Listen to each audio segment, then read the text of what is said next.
திங்கழகராம் பெருமாள் ஜீயர் பெருந்திவத்தில் 50 நிற்காதையினால் அன்பில்லைக்கான அடிமைகள் செய் அந்நிலையன் அந்நெஞ்சே ஊனமறை எப்பொழுதும் ஓர் வாக்காமலை என்கிற கண்டத்தை நாம் அனுபவித்துக் கொண்டுள்ளோம். அதிலே எம்பார் கட்டளை தருள் செய்த 10 வார்த்தை அனுபவித்துக் கொண்டிருக்கிறோம். அந்த 10 வார்த்தையாக ஸ்ரீவைஷ்ணவன் சரீராவசனத்திலே எம்பெருமான் திருவடிகளே சேரலாம் என்றிருக்கை. இது முதல் வார்த்தை. இரண்டாவது, அப்பேரும் அவனாலே பெற வேண்டும் என்றிருக்கை. அடுத்து மூன்றாவது, தேவதாந்திர பஜனம் பண்ணாதுடிகை. நான்காவது, தேவதாந்திர பஜனம் பண்ணுவோரோட்டை சேர்த்தி வருந்தியும் தவறுகை. ஐந்தாவது வார்த்தை, ஆழ்வார்கள் உகந்தொருளின் இவ்விதேசங்களே பிரவனாய் வர்த்திக்கை. ஐந்தாவது வார்த்தை. அடுத்து ஆறாவது வார்த்தை, அனுகூல சம்பன்னனாயிருக்கை. ஏழாவது வார்த்தை, பாகவத ஆச்சார அபச்சாரங்கள் வருந்தியும் தவறுகை. 8, ஆழ்வார் அருளிச்செய்கள் அர்த்தானுபவம் பண்ணுவை. அடுத்து 9, ஆழ்வார்கள் ஈரச்சொல்லில் நெஞ்சு நிற்கும் சாதுக்களோடு சகவாசம் பண்ணுகை. அடுத்து 10வது, ஆச்சார கைங்கரியம் பண்ணுகை. பண்ணானால் விடுபட்டிருக்கையும் பண்ணும் நாள் உகந்திருக்கையும் இன்று தெரிவிக்கிறார். இப்படி 10 வார்த்தைகள் சுவாமி எம்பார் கட்டளை கருளை செய்தார். அதிலே 6வது வார்த்தையும் அனுபவித்துக் கொண்டிருக்கும் அனுகூல சம்பன்னனாயிருக்கை. இதற்கு முன்னாடி ஸ்ரீவைஷ்ணவன் சரீராவசனத்திலே எம்பெருமான் திருவடிகளே சேரலாம் என்றிருக்கை, அதாவது இட அத்தியவசாயம் தெரிவித்தார். 2வது வார்த்தை, அப்பேரும் அப்படிப்பட்ட பேரு ஸ்ரீவைகுண்டனாவது அவனாலே கிடைக்கப்பெறுகிறது தெரிவித்தார். அடுத்து 3வது, இது கிடைக்கணும்னாலே தேவதாந்திர பஜனம் பண்ணாதுடிகை. ஏன்னா ஸ்ரீவைஷ்ணவ நிலை என்னன்னா தேவதாந்திர பஜனம் கொடுக்கவே கூடாது. அதனால்தான், அதாவது இந்த அந்நசேஷத்தின் கழுகியே பிரதானம். பகவத் சேஷத்துவத்திலும் அந்நசேஷத்துவம் கழுகியே பிரதானம். நீ பகவான்கிட்ட வரலன்னாலும் மற்றவாட்ட போகாமல் இருக்கணும், அதுதான் ரொம்ப முக்கியம். அதுதான் தேவதாந்திர பஜனம் பண்ணாதுடிகைன்னாரு. அதுக்கப்புறம் தேவதாந்திர பஜனம் பண்ணுவோரோடு சேர்த்தி வருந்தியும் தவறுகை. அந்த தேவதாந்திரம் பண்ணவருடைய சம்பந்தம் நமக்கு வேண்டாம் தெரிவித்தார். அதற்கு மேல ஆழ்வார்கள் உகந்துள்ள திவிதேசங்கள், அந்த திவிதேசங்களே பிரதமனாய் வர்த்திக்கை. அந்த திவிதேசம் நிறைய கைங்கரியம் பண்ணணும் அது சொன்னார். சரி சுவாமி, இதுக்கப்புறம் என்ன பண்ணணும்னா ஆணுகூல்ய சம்பந்தனா இருக்கு. பகவானுக்கு பிடித்தது பண்ணணும், பிடிக்காது பண்ணப்படாது. தான் ரொம்ப முக்கியம். ஏன்னா நம்ம என்ன நினைச்சுட்டு இருக்கோம், பிரணாதி ஆயிடுச்சு சுவாமி, ஆன உடனே நான் சௌக்கியமா இருக்கேன், இனிமே எனக்கு மோட்ச நிச்சயம். ஏன்னா சொல்லிட்டா இல்லையா சம்பிரதாயத்துல, வேறு தப்பாதற்கு துணிந்திருக்கை கேட்டுக்கு பொறிக்கை அப்படின்னு சொல்லிட்டார். அதனால நான் எப்படி வேணா இருக்கேன், நான் சமாஷம் நீண்டேன், ஆச்சாரன் அழிச்சுன்னு போறார் அப்படின்னா இருக்க முடியாது. இருக்கிறபடி தான் இருக்கணும். இருக்கிறபடி இருக்கணும்னா நாம் எது பண்ணா பகவானுடைய திருவுள்ள உகக்கிறதோ அதன் பிரகாரம் இருக்கணும். ஏன் அதன் பிரகாரம் இருக்குன்னா, பகவான் சாஸ்திரத்தை விதிச்சு இந்த சாஸ்திரத்தின்படி யாராலும் நடக்கிறாரோ அவா எனக்கு பக்தன்னு சொல்லியிருக்கா. பக்தன்னா வெறுமே அவனை செவிக்கிறது மட்டும் பக்தி இல்லை, என்ன ஞாபகம், அவர் உகத்தணும். அவர் உகத்தணும்னாலே ஸ்ருதி ஸ்மிருதிர் மமை ஆக்ஞா ஆக்ஞாச்சேதி மம துரோகி கண்ணன் கீதையில சொல்றான். ஸ்ருதியும் ஸ்ருதியும், ஸ்ருதி என்றால் காதோடு காது சொல்றது, வேதங்களுக்கு ஸ்ருதின்னு பேரு, உபனிஷத்துக்களுக்கு ஸ்ருதின்னு பேரு. ஸ்ருதி ஸ்மிருதி, ஸ்மிருதினா நம்முடைய மனசார நினைச்சு பேசுறது. ரிஷிகளுடைய வாக்கியத்துக்கு ஸ்மிருதின்னு பேரு, வேதத்துக்கு ஸ்மிருதின்னு பேரு. ஸ்மிருதினா காதோடு காது சொல்றது, ஸ்ருதி தான் சொல்றது. ஸ்மிருதினா நினைச்சு பேசுறது, நினைச்சு தான் என்னென்ன அனுபவமோ அந்த அனுபவத்துக்கு பேசுறதா ஸ்மிருதின்னு பேரு. இதுக்கு இதிகாச புராணங்களுக்கு ஸ்மிருதின்னு பேரு, வேதங்களுக்கு ஸ்ருதின்னு பேரு. அந்த ஸ்ருதியாகட்டும் ஸ்மிருதியாகட்டும் இரண்டுமே மமை ஆக்ஞா, என்னுடைய ஆணைகள். ரிஷிகளுடைய வாக்கியங்களாகட்டும் வேதங்களாகட்டும் இரண்டுமே என்னுடைய ஆணைகள். அந்த ஆணைகள் யாரெல்லாம் மீறுகிறார்களோ ஆக்ஞா சேதி மம துரோகி, அவன் எனக்கு துரோகின்றார். இப்ப சாஸ்திரம் சொன்னபடி அந்த ஆணைப்படி நடக்கலன்னா அவனுக்கு துரோகின்றான். இந்த கரண்ட் போயிட்டு இருக்கு, 2 மாசத்துக்கு ஒரு தடவை கட்டணும், இதே கட்டல துரோகி ஆயிடுவேனா? நிச்சயமா துரோகி ஆயிடுறேன். கட்டணிட்டு போயிடுறா, துரோகி ஆனவர்கள் கட்டிட்டு போயிடா. இவர் கட்டல பரவாயில்ல சுவாமி, அடுத்த வாரம் கட்டணும் பேசாம இருக்காருன்னா கட்டினா உடனே வராது, ஆனா கட்டலாம் உடனே கட் பண்ணிட்டு அது மட்டும் சரியா வந்துடுவா. நீ கட் பண்றதுக்கு சரியா வந்துடுவா, திருப்பி கொடுக்கறதுக்கு ஒழுங்கு வருவாருன்னா 10 பேரை நம்ம தெரியணும். அதே கட்டணத்துக்கு உடனே வந்துடுவா இல்லையா? அதே நிலைதான். இதுக்கு சொல்ல வந்தேன்னா அத்தனை ஆக்ஞா செய்தி மம துரோகி, அவன் எனக்கு துரோகி ஆயிடுறான். ஏன் இந்த வார்த்தை சொல்றேன்னா, ஆணுகூல்ய சம்பந்தனா இருக்கேன்னா அவன் நல்லா பக்தா, பகவான் திருவடியில ரொம்ப பிராவண்யம் இருக்கிறவா, அவர்கிட்ட ரொம்ப பக்தி, அசஞ்சலமான பக்தி, இதற்கு மேல பக்திக்கு நிலையே இல்லாம அவ்வளவு தூரம் பக்தியா இருக்கும். நாங்கள்லாம் கர்மா பண்ணணுன்ற அவசியமே இல்லை அப்படின்னு ஆரம்பிக்கிறா பாருங்க. அது இல்லைன்ற ரொம்ப முக்கியம். ஏன்னா நாம நினைக்கிறோம் பக்தான்னா ஏதோ அவனுடைய வர்ணாசிரம தர்மத்தை விட்டுள்ளான்னு ஒரு சான்றிதழ் கொடுத்துட்டான்னு நினைக்கிறார். தவறான எண்ணங்கள். பக்தர்கள்னா என்ன அர்த்தமா, ஆணுகூல்யத்து சங்கல்பக, பகவானுக்கு பிடித்ததை பண்ணுகிறேன், பிடிக்காததை பண்ண மாட்டேன் என்று நினைக்கிறவனுக்கு தான், இங்கு இருக்கிறவனுக்கு தான் பக்தன் பேரு. நான் என் இஷ்டப்படி இருந்தாலும் அதுக்கு பக்தன் பேரு அர்த்தம் இல்லை. இதை பகவானுக்கு ரொம்ப பிடிச்சிருக்கா, நிறைய கைங்கரியம் பண்ணிருக்கேன், கைங்கரியம் பண்ணலாம், பண்ண வேண்டாம் சொல்ல, ஆனா அந்த கைங்கரியம் பண்ணும்படியால அவனுடைய திருவுள்ளம் உகக்கணும். அவருடைய திருவுள்ளம் உகக்காம எத்தனை கைங்கரியம் பண்ணாலும் ஒரு பிரயோஜனம் இல்லை. இன்னொரு விஷயம் சொல்றேன், ஆத்திர ஒரு ஸ்ரீவைஷ்ணவம் வந்திருப்பா, அவளை பட்டு போட்டு நான் திவிதேசம் போறேன், நீ ஏதாவது பார்த்து வச்சுட்டு இருக்கா, பகவானுக்கு பிடித்தம் இருக்குமா?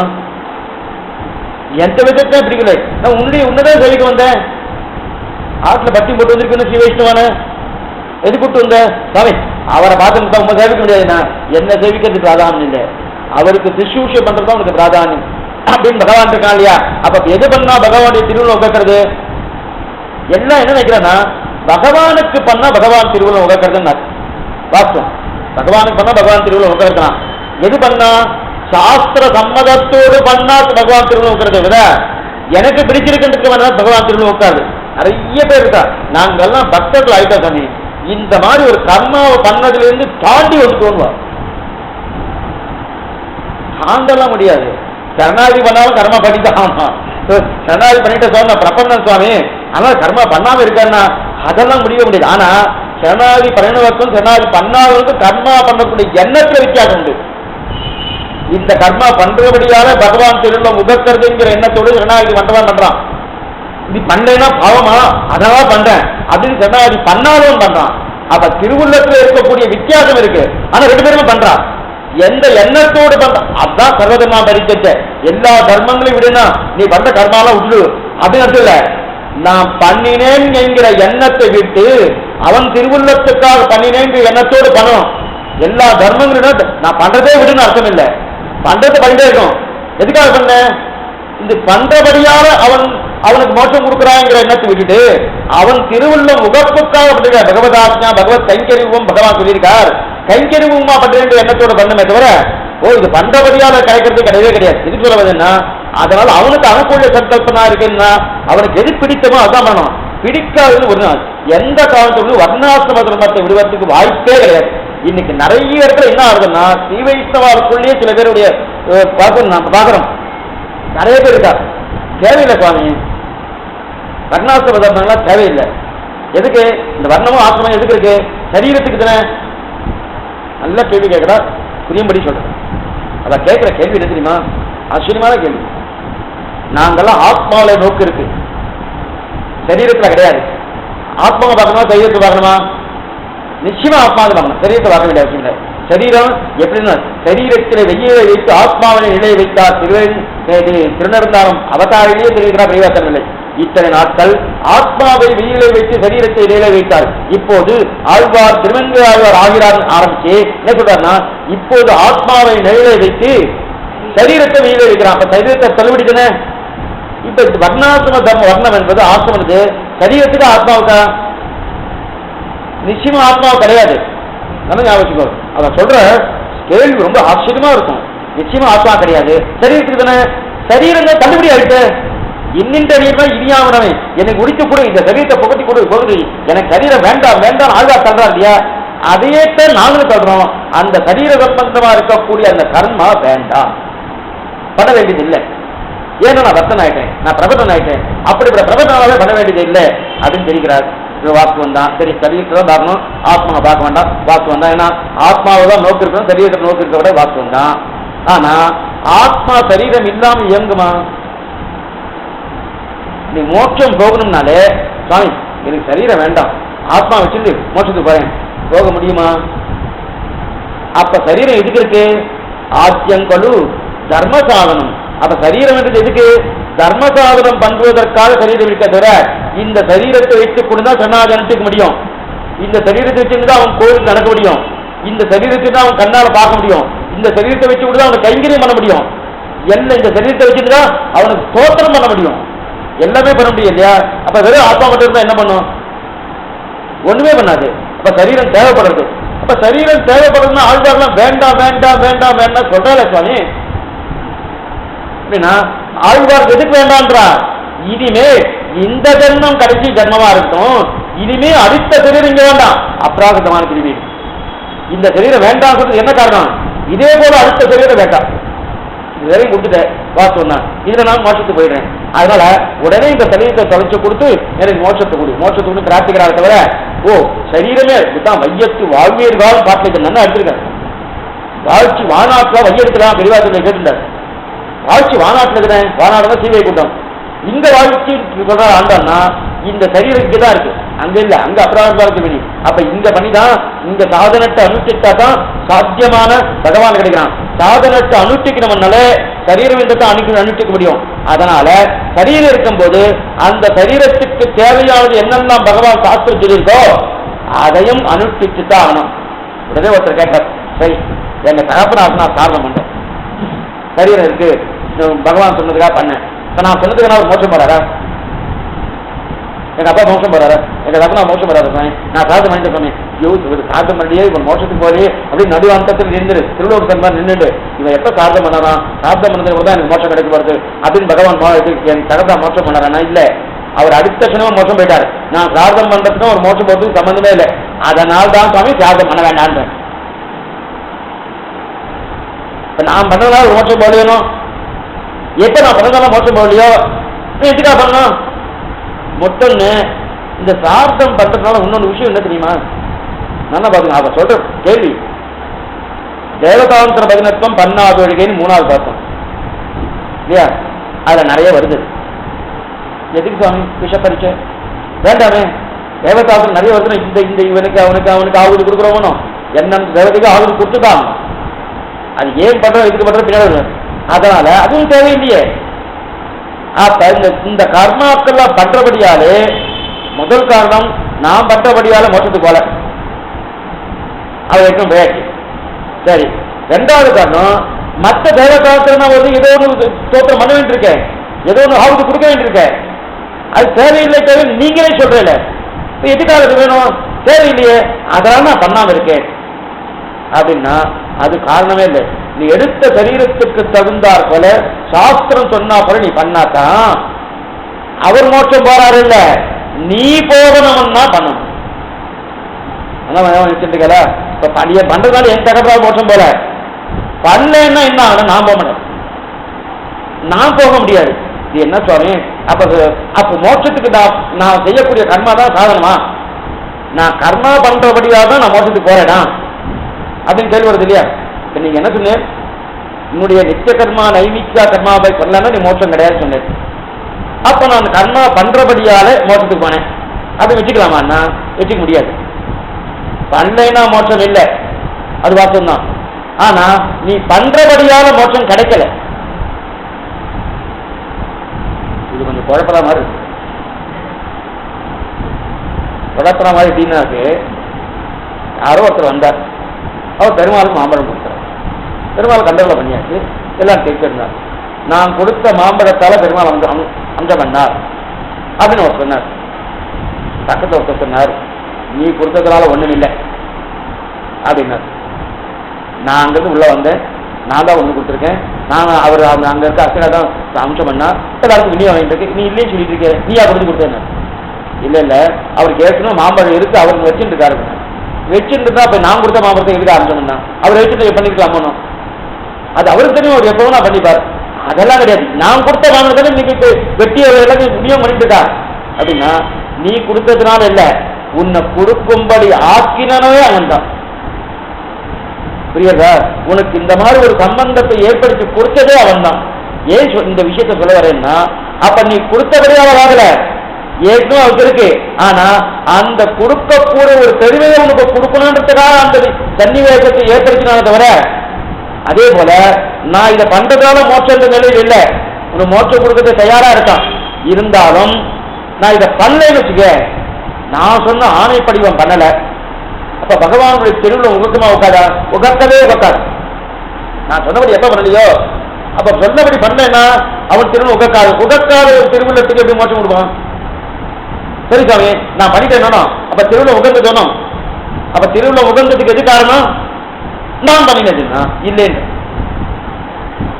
அப்ப நான் பண்ணினா அது இல்லைன்றாரு, பண்ணலைன்னா தப்புன்றது. என்ன விதத்துல நியாயம்னா பண்றது எதுக்கு தெரியுமா? அவனுடைய திருவுள்ள உகப்பு தான். ஆனா மோட்சம் கொடுக்கிறது அவன் திருவுள்ளம் தான், நீ பண்ணினபடியால் இல்லை. ஏன்னா இது பண்ணினா மட்டும் போறாது, இதற்கு நிறைய பாபங்கள் கூடுகூடித்திருக்கும் இருக்கிற அதெல்லாம் வச்சு பார்க்கறது எத்தனையோ ஜென்மங்கள் எடுத்தாலும் ஒரு மோட்சம் கிடைக்க போறது இல்லை. அவன் உகந்து கொடுக்கிறவன் தவிர, அதனால நீ பண்ணினபடியால் இல்லை. அப்ப எத்தனையோ பாபங்கள் இருக்கணும் சுவாமி, அந்த பாபத்தில் இதையும் சேர்த்துக்கலாமே. இதை சேர்க்க முடியாது. இது ஸ்பெசிபிக் மறை ஆஜ்ஞா, இதுல அது தெரிஞ்சு பண்ணி தெரியாம பாவங்கள். இது நன்னாவே சாஸ்திரம் சொல்லி இருக்கு, சொல்லி இருக்கிற சாஸ்திரத்தோடு ஒத்து போய் அதை தெரிஞ்சுட்டு பண்ணாம இருந்து வச்சுக்க, அப்ப அது தவறு. ஏன்னா இதுக்குன்னு சில கோட்டியே இருக்கு. நீங்கெல்லாம் பக்தால், நீங்க பெரிய பக்தர்கள் ஆகிட்டு இனிமே இதெல்லாம் பண்ண வேண்டிய அவசியமே இல்லை. அது மட்டும் இல்லை, இன்னொன்று வேற சொல்லுவா, ஒரு தடவை கைக்கு போயாச்சு, காசிக்கு போயாச்சுன்னா அடுத்த வருஷம் காசு பண்ணவே வேண்டாம் அப்படின்னு ஒரு பாராளுக்கு கோட்டி வேற. இது எங்க இருக்குன்னே தெரியல, எந்த சாஸ்திரம் சொல்லிருக்குன்னு தெரியல. அவள் வர்ணாசிரமத்தை கைவிடுவதற்கு வாய்ப்பே கிடையாது, எந்த நிலையுமே கிடையாது. சன்னியாசி ஆனாத்தான் உண்டு. சன்னியாசிக்கு நித்திய கர்மாக்கள் உண்டு, நல்லா ஞாபகம் வச்சுங்கோ. நித்திய கர்மாக்கள் உண்டு, சாப்த கர்மாக்கள் தான் கிடையாது. நித்திய கர்மாக்கள் சன்னியாசி உண்டு. சன்னியாசம் அவரும் பண்ணிடணும். சாப்பிடல நான் சன்னியாசி சாப்பிடாம இருக்க சொல்ல பாருங்க, நல்லா என்ன வேணுமோ கேட்டு கேட்டுன்னு வாங்கி சாப்பிடுறாரு, சாப்பிட்டு இருக்காரு. அவருக்கு ஆசை விட்டுதான் அர்த்தம், ஆசை விட்டு இருந்தாலும். ஆனா அது எது தேவையோ பச்சிக்கும் போது அது தேவைன்னு கேட்டு சாப்பிட்டு தரணும். அப்ப தந்தை நிலைக்கு மாறணும். அதனால நிச்சயக்கர்வாக செஞ்சாங்க. இதுக்கு சொல்ல வேணும்னா அவன் எந்த வயசுல அப்ப பகவானுடைய ஆணுக்குள்ள சம்பந்தனா இருக்கேன்னு என்ன அர்த்தம்? அவனுக்கு பிடிச்சதை தான் பண்ணும். பிடிச்சது என்னன்னா சாஸ்திரம் சொல்றது இது, அதன் பிரகாரம் பண்ணும். சொல்லியாச்சுன்னா அது அவருக்கு திருவுள்ள உகக்கிறது. அது பண்ணலைன்னா அவருடைய திருவுள்ள உகக்காது. ஏன் சுவாமி ஏன் இப்படி சொல்லிட்டு இருக்காருன்னா, இப்ப நிறைய பேர் என்ன திரும்ப திரும்ப கேள்வி கேட்போம் நான் பேசுறது. ஏன்னா இதெல்லாம் பக்தாயிட்ட சுவாமி, நாங்களாம் பக்தி மார்க்க வழியில போயிட்டோம், போனபடியால பக்திக்கு அவர் கேட்கிற கேட்கிற சொல்லுவா, சொந்த தாயை தகவலை பார்த்துக்க மாட்டார். ஆனா பக்திக்கு ஒவ்வொரு கோயில போயிட்டே இருப்பார். என்ன சுவாமி இந்த மாதிரி பண்ணிருக்கேன்னா, நாங்க பெரிய பக்தர்கள் ஆயிட்டோம், என்னுடைய வேகத்தை எங்களுடைய தாயா தகவலை வரலாற்றுவோம். இவ பக்தி வேகமாக வருது, அந்த வேகத்துக்கு இவா தாயா தகவலை வரலையாம். அதனால நான் அவங்களை பார்த்துக்க முடியலன்ற. இது நியாயமா பாருங்க. சாஸ்திரம் தாயாட்டவனை பிராதானியம் கொடுத்து அவரை நல்லா பார்க்கணும் நோக்கணும் சொல்லியிருக்கு. அதை விட்டு நாங்க பக்தி மார்க்கமா போயிட்டு நக்தி மார்க்கத்துக்கு போயிட்டு பக்திவன் சில பேர் எடுத்துட்டு பண்ணுவா, ஆத்து பெருமாளை பற்றி போட்டுவா, திவ்யதேசமா பெற்றுங்க.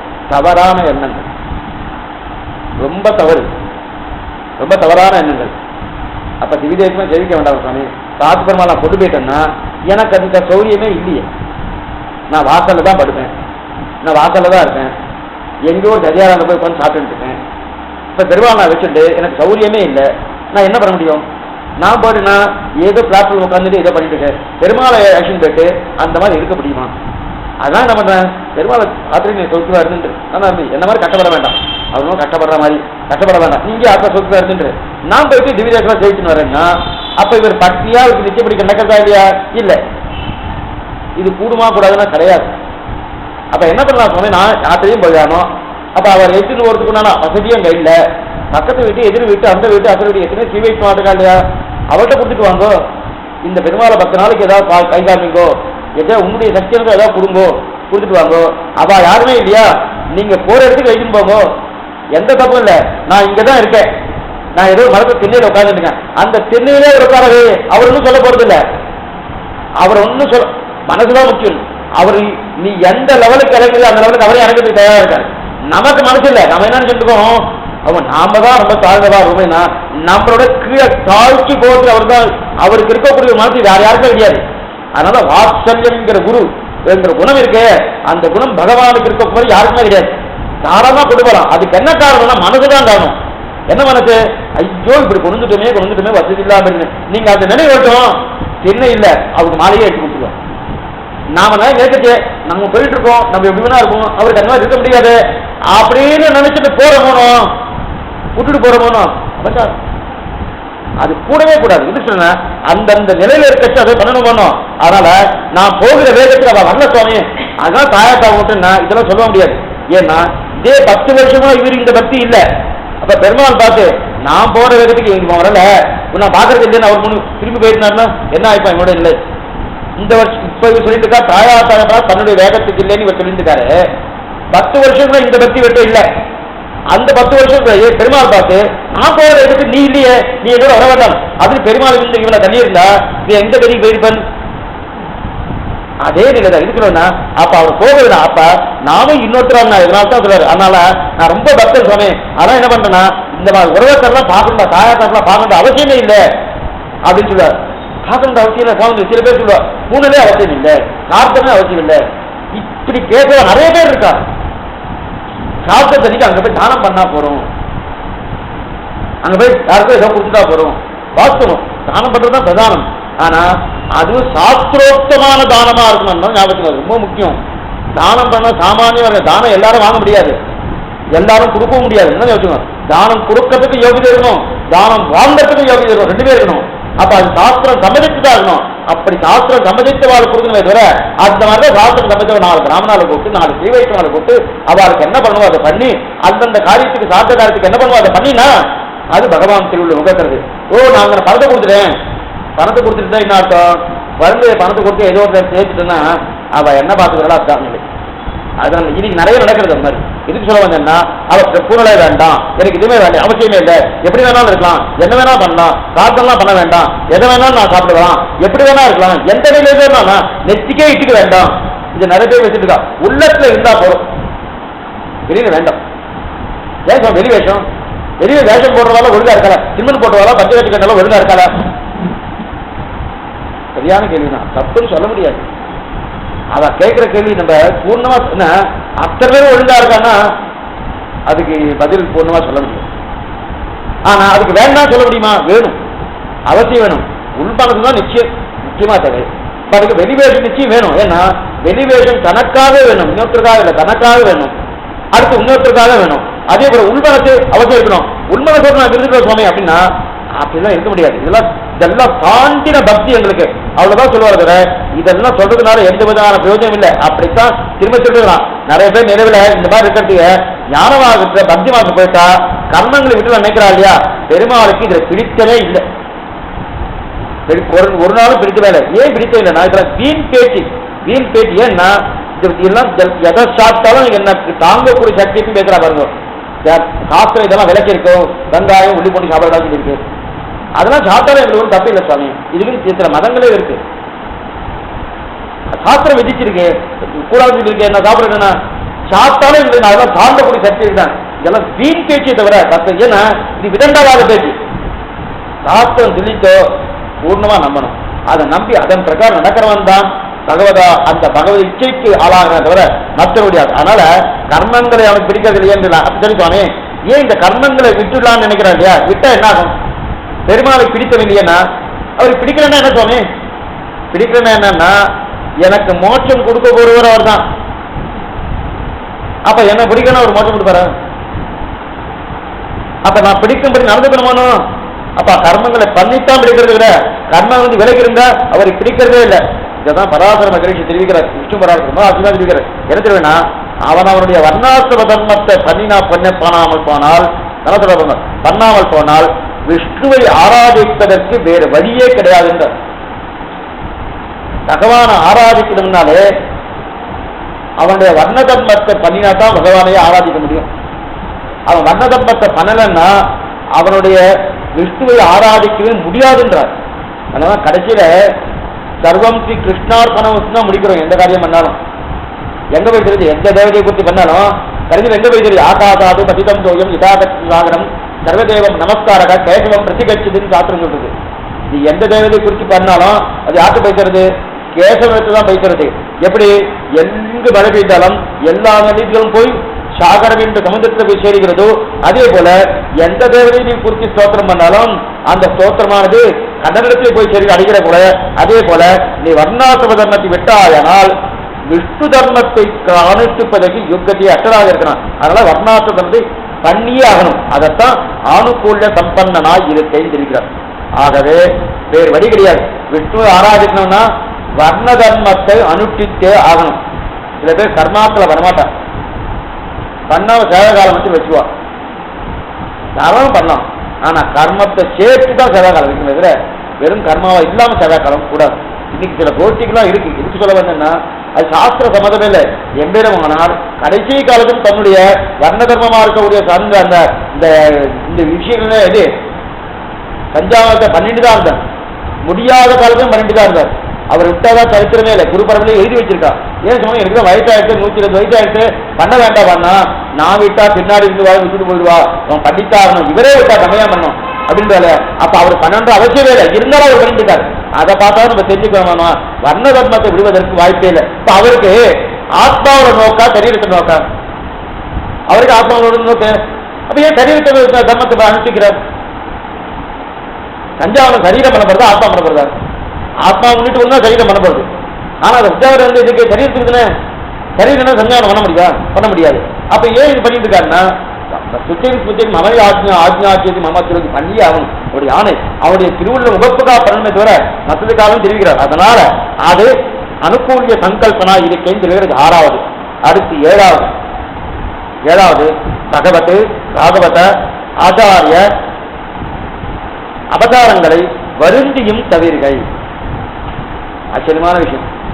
அதாவது பகவத அவதாரம், பாகவத அவதாரம், ஆச்சாரிய அவதாரம், இந்த அவதாரங்கள் சமப்பட்டாது தவிர்க்கணும். சமப்பட்டாது தவிர்க்கணும் சொல்றார். அப்படின்னா என்னன்னா சாமானியம் உள்ள வந்துடும். நீங்க கூப்பிடவே வேண்டாம். அடையா விருந்தால் பகவத அவதாரமும் பாகவத அவதாரம் ஆச்சாரிய அவதாரமும் கதவை தட்டவே வேண்டாம். அது தட்டாலும் நேரம் உள்ள வந்துடும். நான் வந்துட்டேனே அப்படின்னு அது ஓர் சொல்லி காமிக்குமா. அவ்வளவு தூரம் பகவத அவதாரம் பாகவத அவதாரம் ஆச்சாரிய அவதாரம் நமக்கு உள்ளுக்குள்ள வந்துடும். அதை வருந்தியும் தவிர்க்கணும்னா அதை தவிர்க்கணும்னா இருக்கிற வருத்தங்கள் ஏற்படத்தான் செய்யும். அது வந்தால் நீ தவிர்த்துதான். பகவத அவதாரமாகட்டும் பாகவத அவதாரமாகட்டும் ஆச்சார அவதாரம் ஏன்னா சுலபத்தில் அது நம்மளை விடாது. சுலபத்தில் உள்ளுக்குள்ள வந்துட்டே இருக்கும். ஆக ஆச்சார அவதாரங்களை மோட்சம் போகவே முடியாது. பகவத அவதாரம் பாகவத அவதாரம் ஆச்சார அவதாரம் இருந்தாலே மோட்சம் போக முடியாது. எப்பேற்பட்ட நல்லவனா இருந்தாலும் கடைசியில பொட்டு தெரித்தாக பாகவத அபச்சாரம் இருந்துச்சுன்னா அவனுக்கு மோட்சம் இல்லைன்னு சாஸ்திரமே சொல்லுது. இப்பேற்பட்ட ஸ்ரீபாஷ்யம் எழுதினார். பிரம்மசூத்திரத்துக்கு வியாக்கியானம் பூர்ணமான வியாக்கியானம் ஸ்ரீபாஷ்யம் பெருமாள் 4 அத்தியாயம் 16 அதிகரணங்களோடு கூடிய ஸ்ரீபாஷ்யம் எழுதினார். எழுதி முடிக்க கடைசியில் முடிக்கிறார். பதவஸ்தாவதேன்னு என்ன முடிக்கிறார்னா கடைசியில இப்படிப்பட்ட மோட்சத்துக்கு போகலாம். ஆனா ஒரே ஒரு நிர்பந்தம். என்ன நிர்பந்தம்னா கடைசி காலத்துல அவருக்கு பாகவத அவதாரம் இருந்தாலும் அவருக்கு மோட்சம் இல்லைன்னு எழுதி வச்சிருக்காரு. பிரம்மத்தை பத்தி எழுதியிருக்காரு, ஸ்ரீமன் நாராயண பத்தி எழுதினாரு.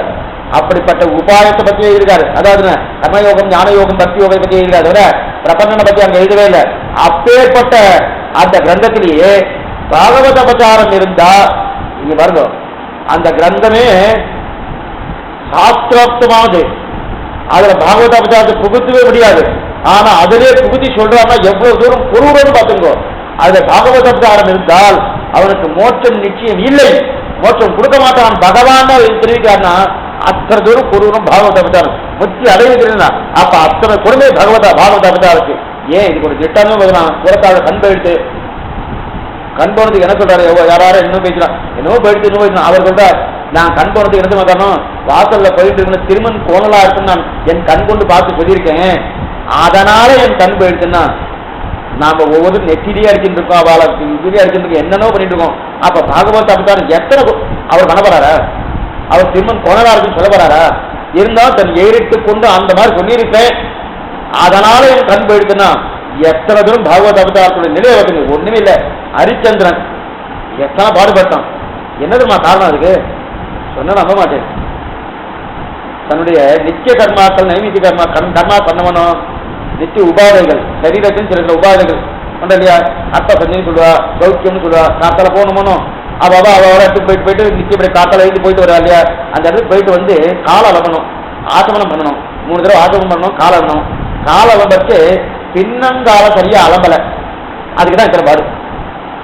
பின்னங்கால சரியா அலம்பாததுக்கு ஹரிச்சந்திரனுக்கு இத்தனை பாடுனா சுவாமி நாங்க எத்தனையோ நாள் குளிக்கவே இல்லையா சுவாமி. இதுக்கு என்ன பதில் சொல்லலாம்? பின்ன அலம்பரிச்சு தன்னுடைய நித்திய உபாதைக்கு போயிட்டு வந்து அலம்பரிச்சு பின்னங்காலோடு சேர்ந்தணும். நாலு அலம்பரத்து ரொம்ப சாமானிய விஷயம் இல்லை. முன்னாடி வந்து சில பேர் அலம்பா, பின்னாடி காலையும் சேர்த்து அலம்பணும். அலம்பி முடிச்சதுதான் அப்பதான் இதெல்லாம் காத்துட்டு இருக்கானா யாரு யமதர்மன். இது எப்படி பிடிக்கலாம் எப்படி பிடிக்கலான்னு அந்த காலம் அப்படின்னு நமக்கு உண்டான்னு கேட்கறாதீங்க. அது நமக்கு கிடையாது. ஏன் கிடையாதுன்னா பிரபஞ்சம் ஆனபடியார. இப்ப பிரபஞ்சம் ஆனபடியே கிடையாதுன்னா கால அலம்ப வேண்டாமான்னு கேட்காது. அலம்பனா சும்மா அண்ணா முதல் ஆரம்பத்திலே சொல்லிட்டேன், பிரபந்தன் ஆனாலும் பண்ண இருக்க வேண்டியபடி இருந்தா தான் மோசம். நான் பிரபந்தன் அதனால எனக்கு மோசம் கிடையாது. நல்லா வச்சுக்கோ. அப்போ சாஸ்திரம் சொன்னபடி பகவானுடைய முகோல்லாசத்துக்காக இருக்குமே தவிர நான் பிரபந்தன் ஆகிட்டே தான் அதுக்கு ஆணுகூல்ய சம்பந்தனா இருக்கேன்றது தான் அர்த்தம். அப்ப பின்னங்கால அலம்பாதத்துக்கு இத்தனை பாடுபடுத்திருக்கேன்னா அப்ப எத்தனை பகவத் அபச்சாரம் தான் அநேக விதம். எப்படிப்பட்ட அபச்சாரம்?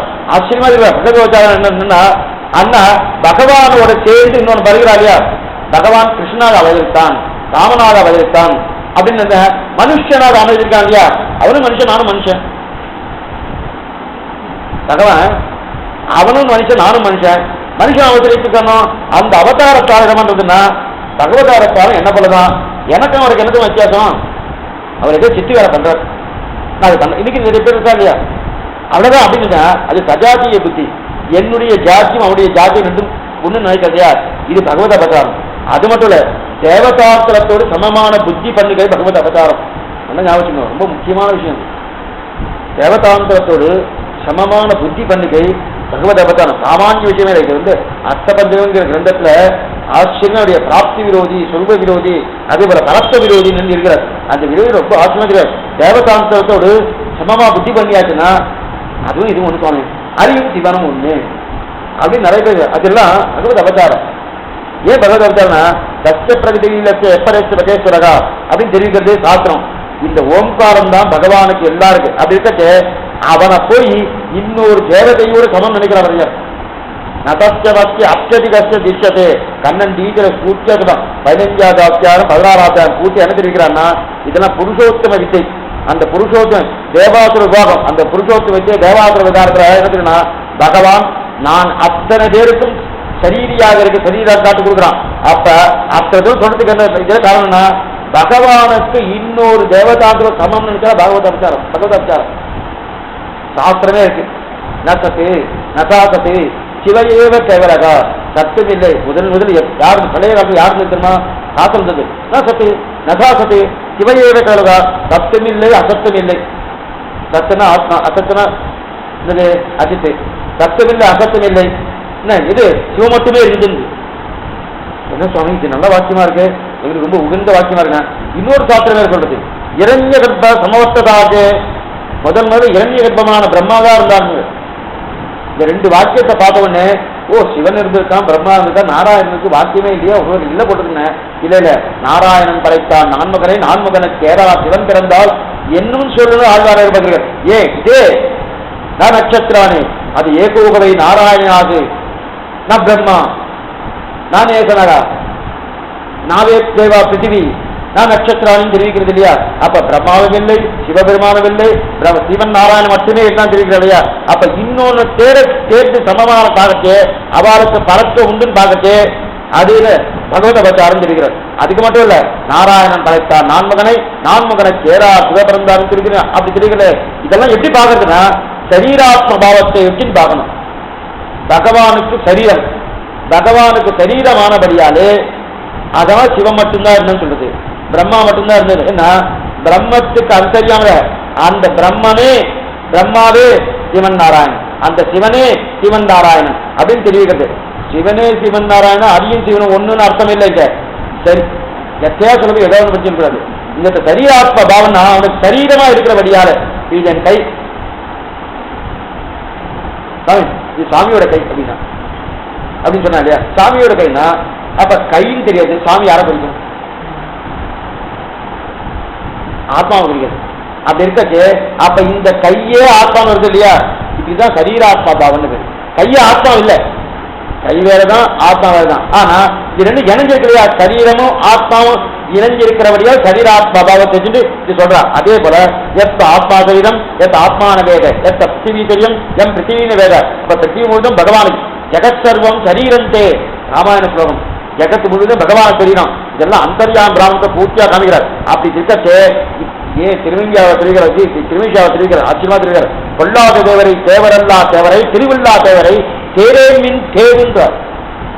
தேரேமின் தேவு திருவில்லா தேவர்லாம் தேவரே திருவிழா. பிராட்டி எங்க இல்லையோ மற்றவெல்லாம் தேவர்களே கிடையாது. பிராட்டி இருக்கிறான்னு மற்றெல்லாம் யாருன்னா எம்பெருமான் உண்டு என்று எச்சில் தேவர். எம்பெருமான் உண்டு என்று எச்சில் சிலபெருமான் சுவாமி செய்வார். பழைய காலத்துல ஜெகத் தாத்திரையும் விழுகின்றிருந்தா இல்லையா, அப்ப ஏதாவது ஒரு தேவரை வெளில இருக்கா சொல்லுங்க. பிரளய காலத்தில் ஒவ்வொன்றா உள்ள போயிட்டு இருக்கு. அப்ப சிவன் பிரம்மாவட்டம் நான் முன்னே ஒவ்வொன்றும் உள்ள போயிட்டு இருக்கு. அங்க யாராவது வெளியில இருந்தாலும் என்கிட்ட சொல்லும் போது அவன் நான் தெரிவிக்கிறேன். ஒருத்தரும் கிடையாது.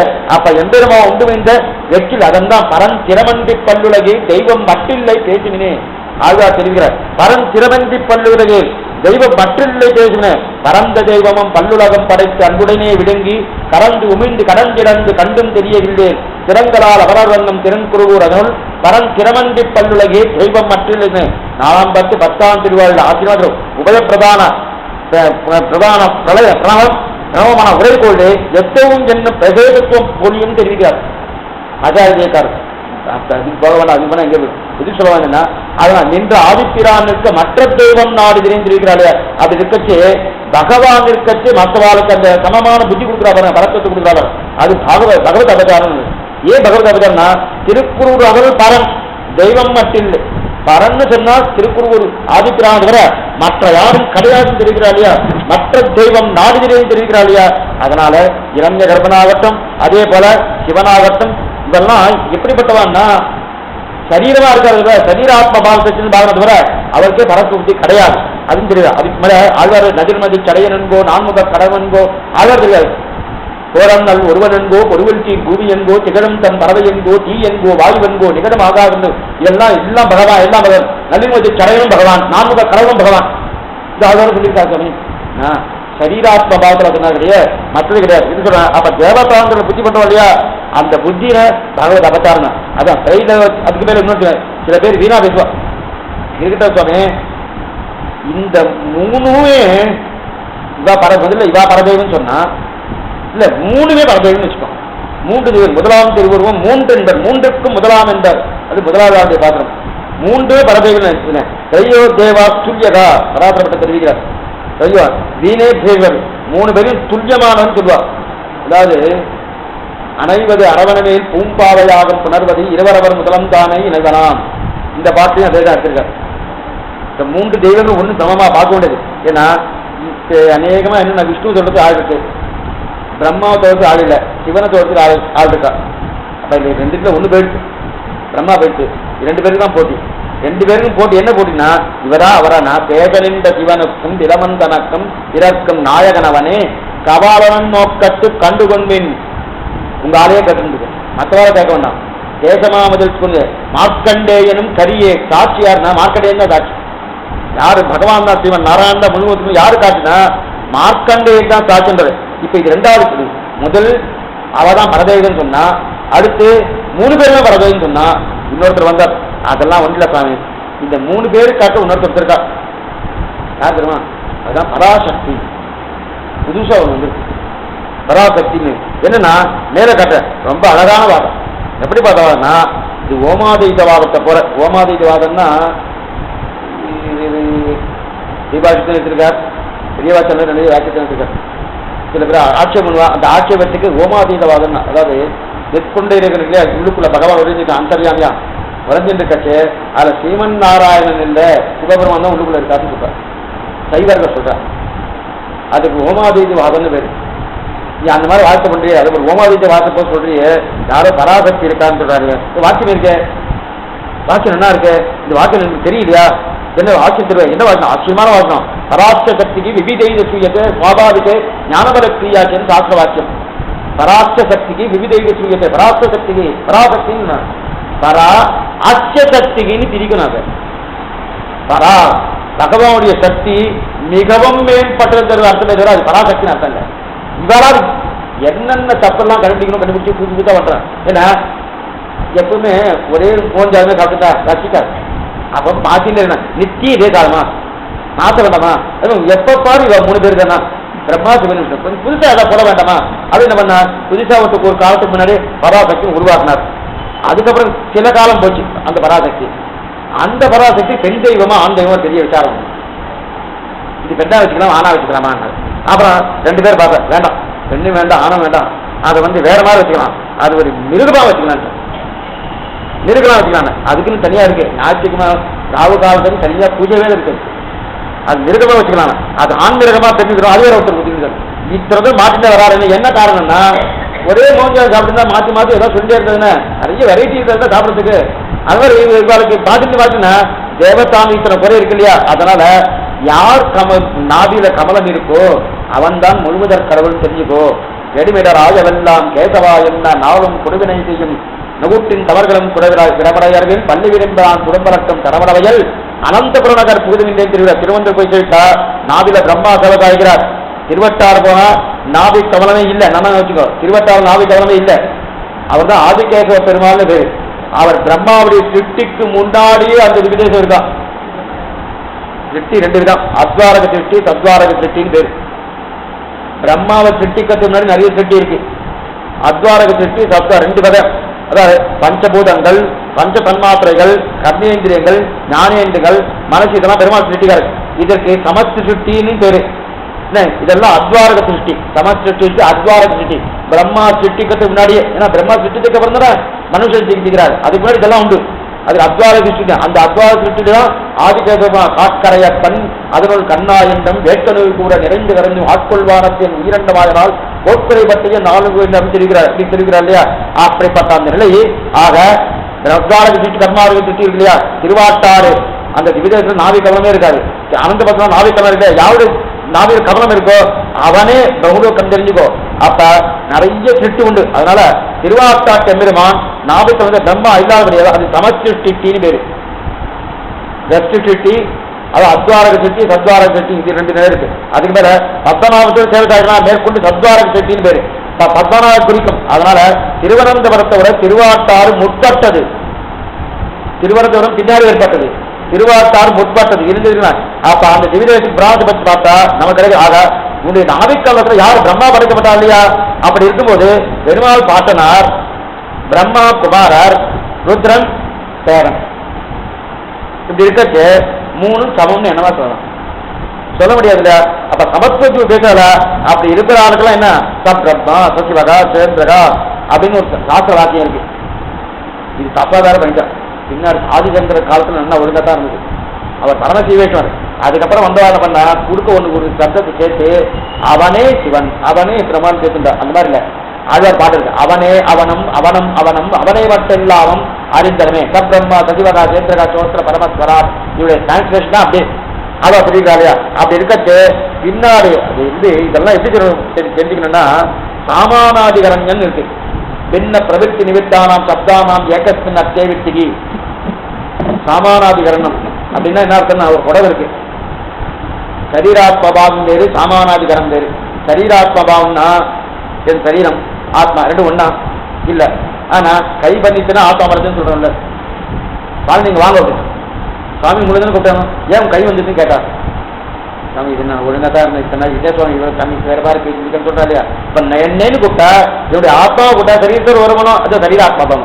அது சாமானாதிகரணம் என்ன தெரியுமா? ஒரு குடம் இருக்கு. அந்த குடத்துல நிறைய வேலைப்பாடு பண்ணிருக்கு. மண் குடம் வேலைப்பாடு பண்ணிருக்கு. வாயும் வயிறுமா இருக்கு. இப்ப வாயும் வயிறு எதுக்கு பிரயோஜனப்படுறது? ஜலம் ஊற்றத்துக்கு வேலைப்பாடுகளுக்கு பார்க்கறது அழகா இருக்கு. மண் அதுக்கு மண்ணா இருந்தாலும் மட்டுப்பட்டது. அப்ப மண்ணு அந்த குடமாயிருக்கு. இப்ப மண் இருக்கு இல்லையா? அந்த மண்ணான தன்மையும் அதற்கு மேல வாயும் வயிறமா இருக்கக்கூடிய ஒரு தன்மையும் 2 ஒண்ணா? 2 ஒண்ணே ஆகாது. குடம் நீல கலரா இருக்கு. நீலத்தன்மையும் இல்ல கலர் வர்ணம் நீல கலர்ல வர்ணம் பூச்சிருக்கா. நீல வர்ணமும் மண் குடமும் 2 ஒண்ணா? 2 ஒண்ணு கிடையாது. 2 வெவ்வேறு தான். ஆனா பிரிக்க முடியும்னா பிரிக்க முடியாது. வேட்டி இருக்கு சாமி வெள்ளை வேட்டின்னா வெள்ளை வேட்டின்னா வெள்ளை வேட்டின்னு சொன்ன உடனே இந்த வெள்ளை ஒண்ணு இருக்கு, வேட்டின்னு ஒண்ணு இருக்கு. ரெண்டும் வெவ்வேறா, ரெண்டும் ஒண்ணா? ரெண்டும் வேறுதான். ஏன்னா வெள்ளையானது எத்தனை இதற்கு வெள்ளையா இருக்கு, அங்கேயும் வெள்ளையா இருக்கு. எத்தனை பேருக்கு வெள்ளையா இருக்கு? இந்த டியூப்லைட் வெள்ளையா இருக்கு. எத்தனையோ வெள்ளையா இருக்கு. வெள்ளை வேறு வேட்டி வேறு தான். உடனே ஒருத்தர் சொன்னார், சாமி நன்னா சொல்லுங்க, வெள்ளை வேறு வேட்டி வேறு தானே? ஆமா, நிச்சயமா வேட்டு வேறு, வெள்ளை வேறு வேட்டி வேறு தான். உடனே ஒரு சொன்னார், அப்ப இந்த வெள்ளை வேட்டிலிருந்து இந்த வெள்ளையை எடுத்து கொடுக்கணும். கொடுக்க முடியுமா? உடனே ஒரு சொன்னார், இல்ல சார், ஒரு இந்திய தூள் தான் ப்ளூ ஆயிடுறதுனால. அதெல்லாம் கிடையாது, இருந்து பிரிக்கணும், இன்னொரு கலர் மாத்துறது இல்லை, இருந்து எடுக்கணும். அப்ப இந்த வெள்ளை வேட்டி வெள்ளை எடுக்க முடியுமா? எடுக்க முடியாது. ஆனா வெள்ளையும் வேட்டி ஒண்ணா கிடையாது. வெள்ளை வேறுதான், வேட்டி வேறுதான். அதே போல நாம் அத்தனை பகவானுக்கு சரீரம், பகவானுக்கு நம்மளால பிரிக்க முடியுமா? பிரிக்க முடியாது. பிரிக்க முடியாததுனால தானும் பகவான் ஒண்ணு சொல்லிடலாமா? இதுதான் காரணம். பின்ன பிரவிற்த்தி நிமித்தானாம் சப்தானாம். இதுதான் சிவாசம் ஃபுல்லா இதுதான். தலையே சுத்தும், தலையே சுத்தும். 1 2 அதை வாய்ச்சா நம்ம அவரை சேவிக்கிறோம், என்னென்னவோ பண்றோம். அப்ப சேவிச்சவர் அந்த சீவாசம் வாசிச்சுட்டு அவர் சேவிக்கணும். அப்ப தெரியும், ஓ இவ்வளவு உயர்த்தவன் நம்மகிட்ட எப்படி வந்திருக்காருன்னு. அப்பதான் தெரியும் எம்பெருமான பூர்த்தியான வைபவம். அவர்கள் 1000 பங்குல ஒரு துளி கூட நம்ம இருக்கும் வைபவம் நமக்கு தெரியாது, இது வரைக்கும் தெரியாது. அந்த சீவாசத்தை வாசிச்சு பார்த்தா இத்தனை ஞானமா, எத்தனை ஞானம். அப்பதான் அவர் காரே கருணை ராமானுஜ சப்தமே எவ்வளவு மிகப்பெரியதுன்னு நமக்கு தெரியப்படுது. இது சொல்ல வந்தேன்னா அத்தே விட்டுக்கு அதுதான் சாமானாதி கரணமே. சாமானாதி கரணமும் அது ஒரு சரீராத்ம பாவத்தை தான் ஒவ்வொரு அத்வைத்தையும் ஒவ்வொரு மதத்தையும் ஜெயிக்கிறார். அதனால சாமானாதி கரணத்தை கொண்டுதான் பாருங்க. என்ன பிரவிற்த்தி நிமித்தானாம் சப்தானாம். ஒரு பொருள் இருக்கு, அந்த பொருள் இருக்கக்கூடிய மற்ற வஸ்துக்கள், அந்த வஸ்துக்கள் அந்த பொருளே இருந்தாலும் ஆனா அந்த பொருளிலிருந்து பிரிக்க முடியாதவராக இருந்தாலும் அந்த பொருளே அதுவும் ஒண்ணு கிடையாது. அதுக்குதான் சாமானாதிகள். புரியாதா? இப்ப நான் இருக்கேன், நான் வந்துட்டேன், நான் வந்தோடனே சுவாமி கையோட வந்திருக்காரு, காலோட வந்திருக்காருன்னு சொன்ன இந்த வார்த்தையே தப்பு. சாமி வந்தாருன்னா கைதா காலம் எல்லாம் சேர்த்தா விடுவாரு. இப்ப கை காலம் எப்படி வர முடியாது. அப்ப சாமியும் கையும் ஒண்ணா அப்படின்னா சாமி எடுத்து ஆத்மா இருக்கு ஒண்டா? சாமியும் கை வேறு கால் வேறு, சாமி வேறு தான், ஆத்மா வேறு தான். சாமி எனக்கு கையும் காலம் தனித்தனியா பிரிச்சு கொடுங்கன்னா வேற பம்பே வேணும். என்ன சுவாமி இந்த மாதிரி கேட்கணும்? பிரிக்க முடியாதபடியாக ரெண்டும் ஒண்ணு கிடையாது.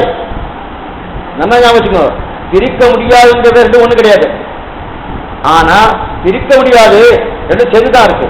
சேர்ந்து இருக்கிறதாலும் ரெண்டும் வெவ்வேறு தான். புரியத்துக்காக மரத்துல கிளை இருக்கு, கிளையில பழம் இருக்கு, பழத்துல பூ இருக்கு, எல்லாமே இருக்கு. இப்ப மரம்னு மொத்தமா சொல்ல போனோம். இப்ப மரம்னு சொன்ன உடனே அது கிளையை குறிக்கிறது, பழத்தையும் குறிக்கிறது, புஷ்பத்தையும் குறிக்கிறது. அது அந்த மரத்துல இருக்க புஷ்பத்தை கொண்டுதான்னு சொன்னேன். பழத்தை கொண்டு வரல, புஷ்பத்தை கொண்டு வருது. ஆனா அந்த மரத்துக்குள்ள பழம் இருக்கணும், அந்த மரத்துக்குள்ள கிளை இருக்கணும். ஆனா அதே போல பிரம்மக்கிட்ட சரீரம், எல்லா சரீரம் நாம அத்தனை பேர் பிரம்மத்துக்கு சரீரமா இருக்கும். சிவனும் ஒரு சரீரம் தான், விஷ்ணுவும் இது பிரம்மாவும் ஒரு சரீரம் தான். இந்த ஜீவாத்மா அவன் ஜீவாத்மா, நாமும் ஜீவாத்மா தான். அவ வேற யாரோ கிடையாது, அவரும் ஜீவாத்மா தான், நாமும் ஜீவாத்மா தான். ஆனா என்ன, அவளுக்கு ஞானம் அதிகமா இருக்கு, நமக்கு ஞானம் குறைச்சலா இருக்கு. அவ்வளவுதான் வித்தியாசம், பெரிய வித்தியாசம் கிடையாது. அவளுக்கு எடுத்த சரீரம் நிறைய ஆயுசு இருக்கு, நமக்கு கொடுத்த சரீரம் 100 ஆயுசு இருக்கு. 100 சொல்லிட்டு இருக்கேன், 100 கிடையாது. அது 60 70 80 தெரியாது. யாராருக்கு என்னது அது மட்டும் தெரியறதே இல்லை. அது பகவான் கொடுக்கறது கிளம்பி ஒருக்குள்ள ஒருத்தையே ஒரு டேக் இன்னைக்கு டேக் போட்டு போறாங்க, அதை போட்டுட்டு தான் உள்ள விடுறான். துவாரபால உள்ள விடணும்னா சாமி தேவிகால் நின்றுப்பான், என்ன போட்டு டேக் காமிக்கணும், காமிக்கணும் போட்டோ இருக்கு உள்ள போங்க அப்படின்றாரு. அதே மாதிரி பரக்கத்தையே போட்டோ போட்டு அனுப்பிச்சிடணும். இவர் இந்த மாதிரி பண்ணிருக்காரு, இவர் திரும்பி தீவைக்குள்ள திரும்பி அடுத்த ஜென்மா இந்த நாள் அப்படின்னு குறிச்சு கொடுத்துறாரு. நம்ம சௌக்கியமா இருக்கலாம். பகவான் பண்றதே இல்லை, பண்றதே என்னைக்கு வரணும்னு தெரியாது, என்னைக்கு கிளம்பி போறதுன்னு தெரியாது, ரெண்டுமே தெரியாது. இது பீஷ்மாச்சாரம் மட்டும்தான் உத்தராயணத்துல போகணும் கிளம்பி போனாரு, அவருக்கு மோடி போனார். மற்றவா அந்த நேரமே தெரியறது. இது சொல்ல வந்தேன்னா அப்ப அந்த சாமானாதி கணத்துல திருவிழா ஆழா திருவிழா நீராள் நிலனாய் தீயாள் ஆளாள் நெடுவானாய் சீரா சுடர்கள் இருந்தால் சிவனாய் அவனானாய். அதனால்தான் இந்த பாசனம்லாம் ஏற்பட்டதுன்னா ஆழ்வார் கூப்பிடுறார் பகவான், நீதான் நீர், நீதான் நிலம், நீதான் ராத்து எப்படின்னா அப்பாடா மூச்சு விட்டார். அது பெருமாள் அது இனிமே என்ன தொந்தரவு பண்ணாத, தீர்த்தம் நான் தான் சொல்லிட்டு தீர்த்தத்தை தெளிச்சுக்கோ, நிலம் நான் தான் சொல்லிட்டு நிலத்தை தெளிச்சுக்கோ, தீ நான் தான் சொல்லிட்டு தீயை தெளிச்சுக்கோன்னு. அதெல்லாம் கூடியாது. இதெல்லாம் சாமானாதி கணக்கு சொன்னேனே தவிர அதுக்கு அந்தரியாம இருக்குன்னு சொன்னேனே தவிர நீ ஒரு நாள் எப்படி வரணும், கூறாளாடி வெண்தங்கேன் கொடியேன் பால் வாராய் ஒரு நாள் மன்னன் பின்னு வர, நீ உன்னுடைய இயற்கையான திருமையனியோடு இருக்கக்கூடிய அந்த திருவாரி திருத்த கூட எனக்கு சேவை காய்க்கணும் அப்படின்னு பிரார்த்திக்கிறார். இதெல்லாம் சாமானாதிகள். ஆக சூத்திர தேவதாக்களை சக்தி பிரயோகம் கூடவே கூடாது, பிரதிபக்தி கூடாது. இது பாகவதா பகவதாச்சாரம் சொன்னார். அதுக்கு மேல எல்லா தேவதைக்கும் ரொம்ப சக்தி அதிகமா இருக்கவே. சில பேர் நோண்டு பண்ணுவான், மற்ற தேவதைக்கெல்லாம் சக்தி அதிகம் சொல்ல அநேகமா யாரும் கோச்சிக்காதீங்களோ. சில பேர் சொந்தக்காராலே யாரா வந்துட்டா, அன்னைக்கு தேவதாந்திர பஜனத்தை பண்ணக்கூடாதுன்னு சொன்னேன், அதுல உறவுக்காரில் வந்துட்டான்னு அந்த உறவுக்கார ஒரு வார்த்தை நம்ம போய் சொல்றோம், நீங்களா விட்டுடுங்கோ எங்க பெருமாள் வந்துருங்க அப்படின்னா உடனே என்ன பதிச்சுவா, விட்டுடலாம் சுவாமி எனக்கு ஆசையா தான் இருக்கு, எங்க முன்னோர்லாம் இது இல்லை. ஏன்னா அநேகமா முன்னோர்கள் எல்லாம் தீவைத்தவல்லதான் இருந்திருக்காங்க. இந்த அவ கிட்டத்தட்ட ஒரு 4 தலைமுறைக்கு எடுத்து பார்த்தேன்னா இன்னைக்கு இந்த பேட்டையில இந்த பாரிஸ் நகரத்திலேயே ஒவ்வொருடைய வீட்டு வாசலையும் சிறுவன் காப்பு இல்லாம வாசலே இருக்காது. இன்னைக்கு பழைய காலத்துல வீட்டுக்கு போனேன்னா அவ வாசப்படியில் பண்ணா திருமண் காப்பு இன்னைக்கு இருக்கும். திருமண் காப்பு அப்ப அன்னைக்கு எல்லாருமே தீவைத்தவதான் இருந்திருக்கா. பின்னாடிதான் அது பாதிப்பு இருக்கிறது, நிறைய மாற்றம் பின்னாடி ஏற்பட்டிருக்கு. எதனால ஏற்படுது, சூத்திர தேவதா உபாசிக்கிறதால. நான் மாறுறதுக்கு தான் இருக்கேன், இதையா இருக்கேன், மாறுறதுக்கு தான் ஒழுங்கா இருக்கேன். ஆனா மாறினா அந்த தேவதை என்ன பண்ணுமோன்னு பயமா இருக்கு. இந்த கேள்வி நிறைய பேர் கேட்பாங்க, மாறினா என்ன பண்ணுமோன்னு பயமா இருக்குன்னு. நம்ம திருப்பி அவாட்ட ஒரு கேள்வி கேட்கணும். என்ன கேள்வி கேட்கணும், அப்ப இங்க இவர்கிட்ட வரலையே, இவர் என்ன பண்ணுவாரோன்னு இந்த பயம் உனக்கு வராதான்னு கேட்கணும். அவரை ஒரு தேவதை இவர் ஒரு தேவதை வச்சுக்கோ, அப்படியே வச்சு அபிப்பிராயம் வச்சுக்கோங்க. இதுக்கு வேண்டாம், சிவங்காரம் பரதேவதை அது விடுங்க. அவளோட அபிப்பிராயம் என்ன, அதுவும் தேவதை இதுவும் தேவதை. சரி, அந்த தேவதை இது மாறினா அது என்ன பண்ணுமோ பயமா இருக்கு, அதனால விடத்துக்கு விட முடியல போனே அப்படின்றா இல்லையா. இவர்கிட்ட வரலையே, இவர் என்ன பண்ணுமோன்னு பயமா இருக்குன்னு சொல்ல மாட்டேங்கிறியே. ஏன்னா இவர் ஒன்னும் பண்றது இல்லை, ஒன்னும் பண்றது இல்ல. அப்ப ஒன்னும் பண்றதுன்னா இவர்கிட்ட சக்தி இல்லை போட்டிருக்கு. அப்ப அவளுதான் சக்தி இருக்கு போட்டிருக்கு அப்படின்னா இருபத்துக்காக சொல்றேன், நல்லா ஞாபகம் வச்சுக்கோ.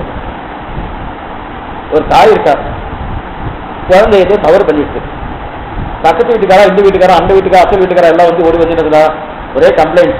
என்ன, இந்த குழந்தை இது பண்ணிட்டு கட்டி வச்சு அடிக்கணும், இதை அடிக்கணும், அங்க அடிக்கணும், இதை காலை கடிச்சா முக்க கடிச்சா, இதை இது பண்ணிட்டா இதை பிடிச்சிக்கிட்டியா என்னன்னு போட்டு சொல்றா இல்லையா. உடனே கொண்டு எடுத்துன்னு 10 பேர் அடிக்க வந்துடுறா இல்லையா. இந்த தாயார் அந்த குழந்தைய பார்த்து அடிக்க போவாளா? தனக்கு தான் சிபிஐ பண்ணிருக்கு, அடிப்பாளான்னா அடிக்கவே மாட்டா. அப்ப என்ன சொல்லுவானா, சரி போட்டு இனிமே பண்ணாது, இனிமே பண்ணாது, இதைத்தான் சொல்லுவாரு.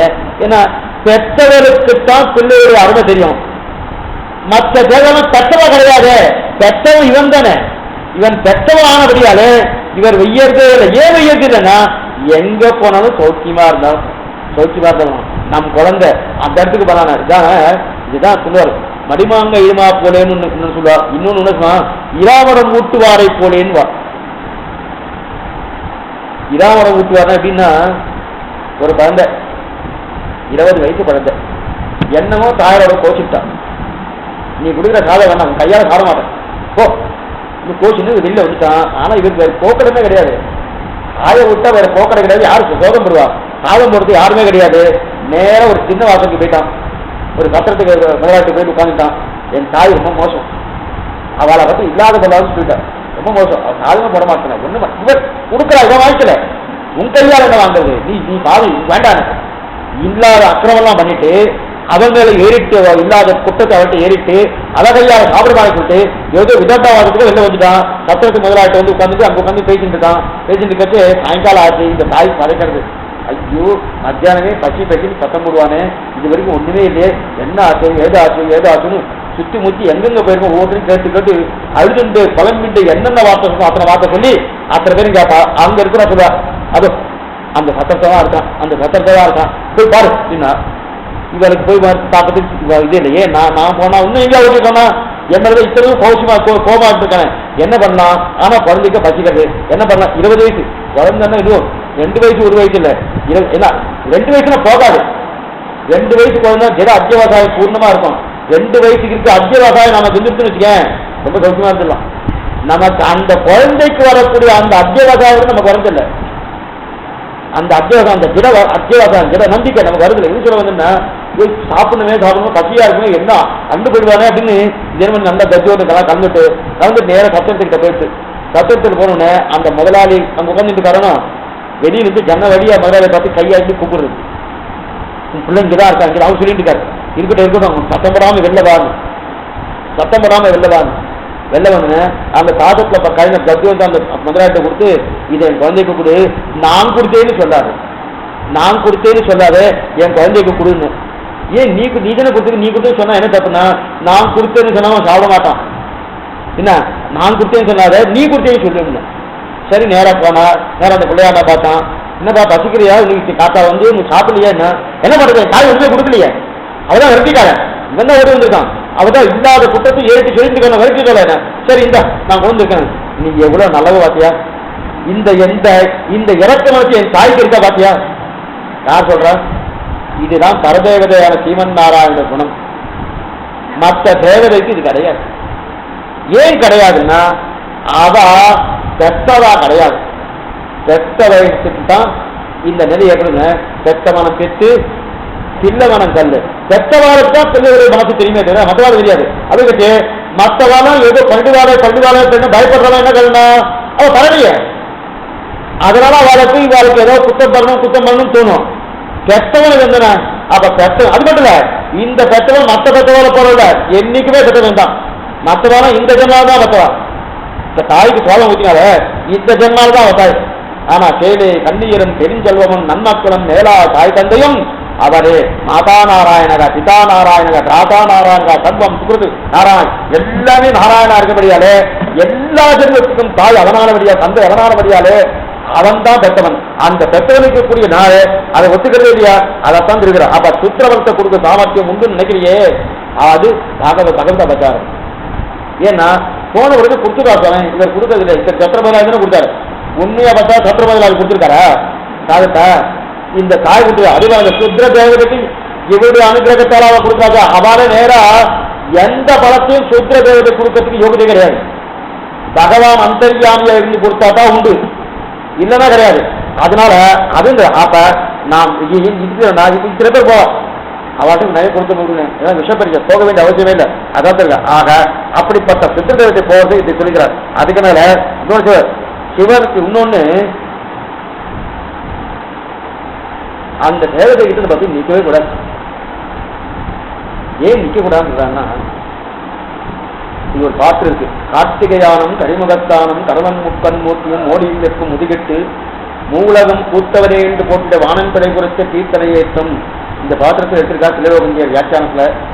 அதற்கு மேலே ஆழ்வார் பாத்திரம் நேர்த்தெறிந்தான் கொடிக்கோடி வந்தான் பின்னும் நேர்த்தெறிந்தான் பெரிய மனனோ பின்னும் நேர்த்தெறிந்தான் முக்கன் மூர்த்தி கண்டீர் அப்பன் நேர்த்தெறிந்தானும் பின்கோள் பண்டான்றேன்னு பானாசுர வதம்.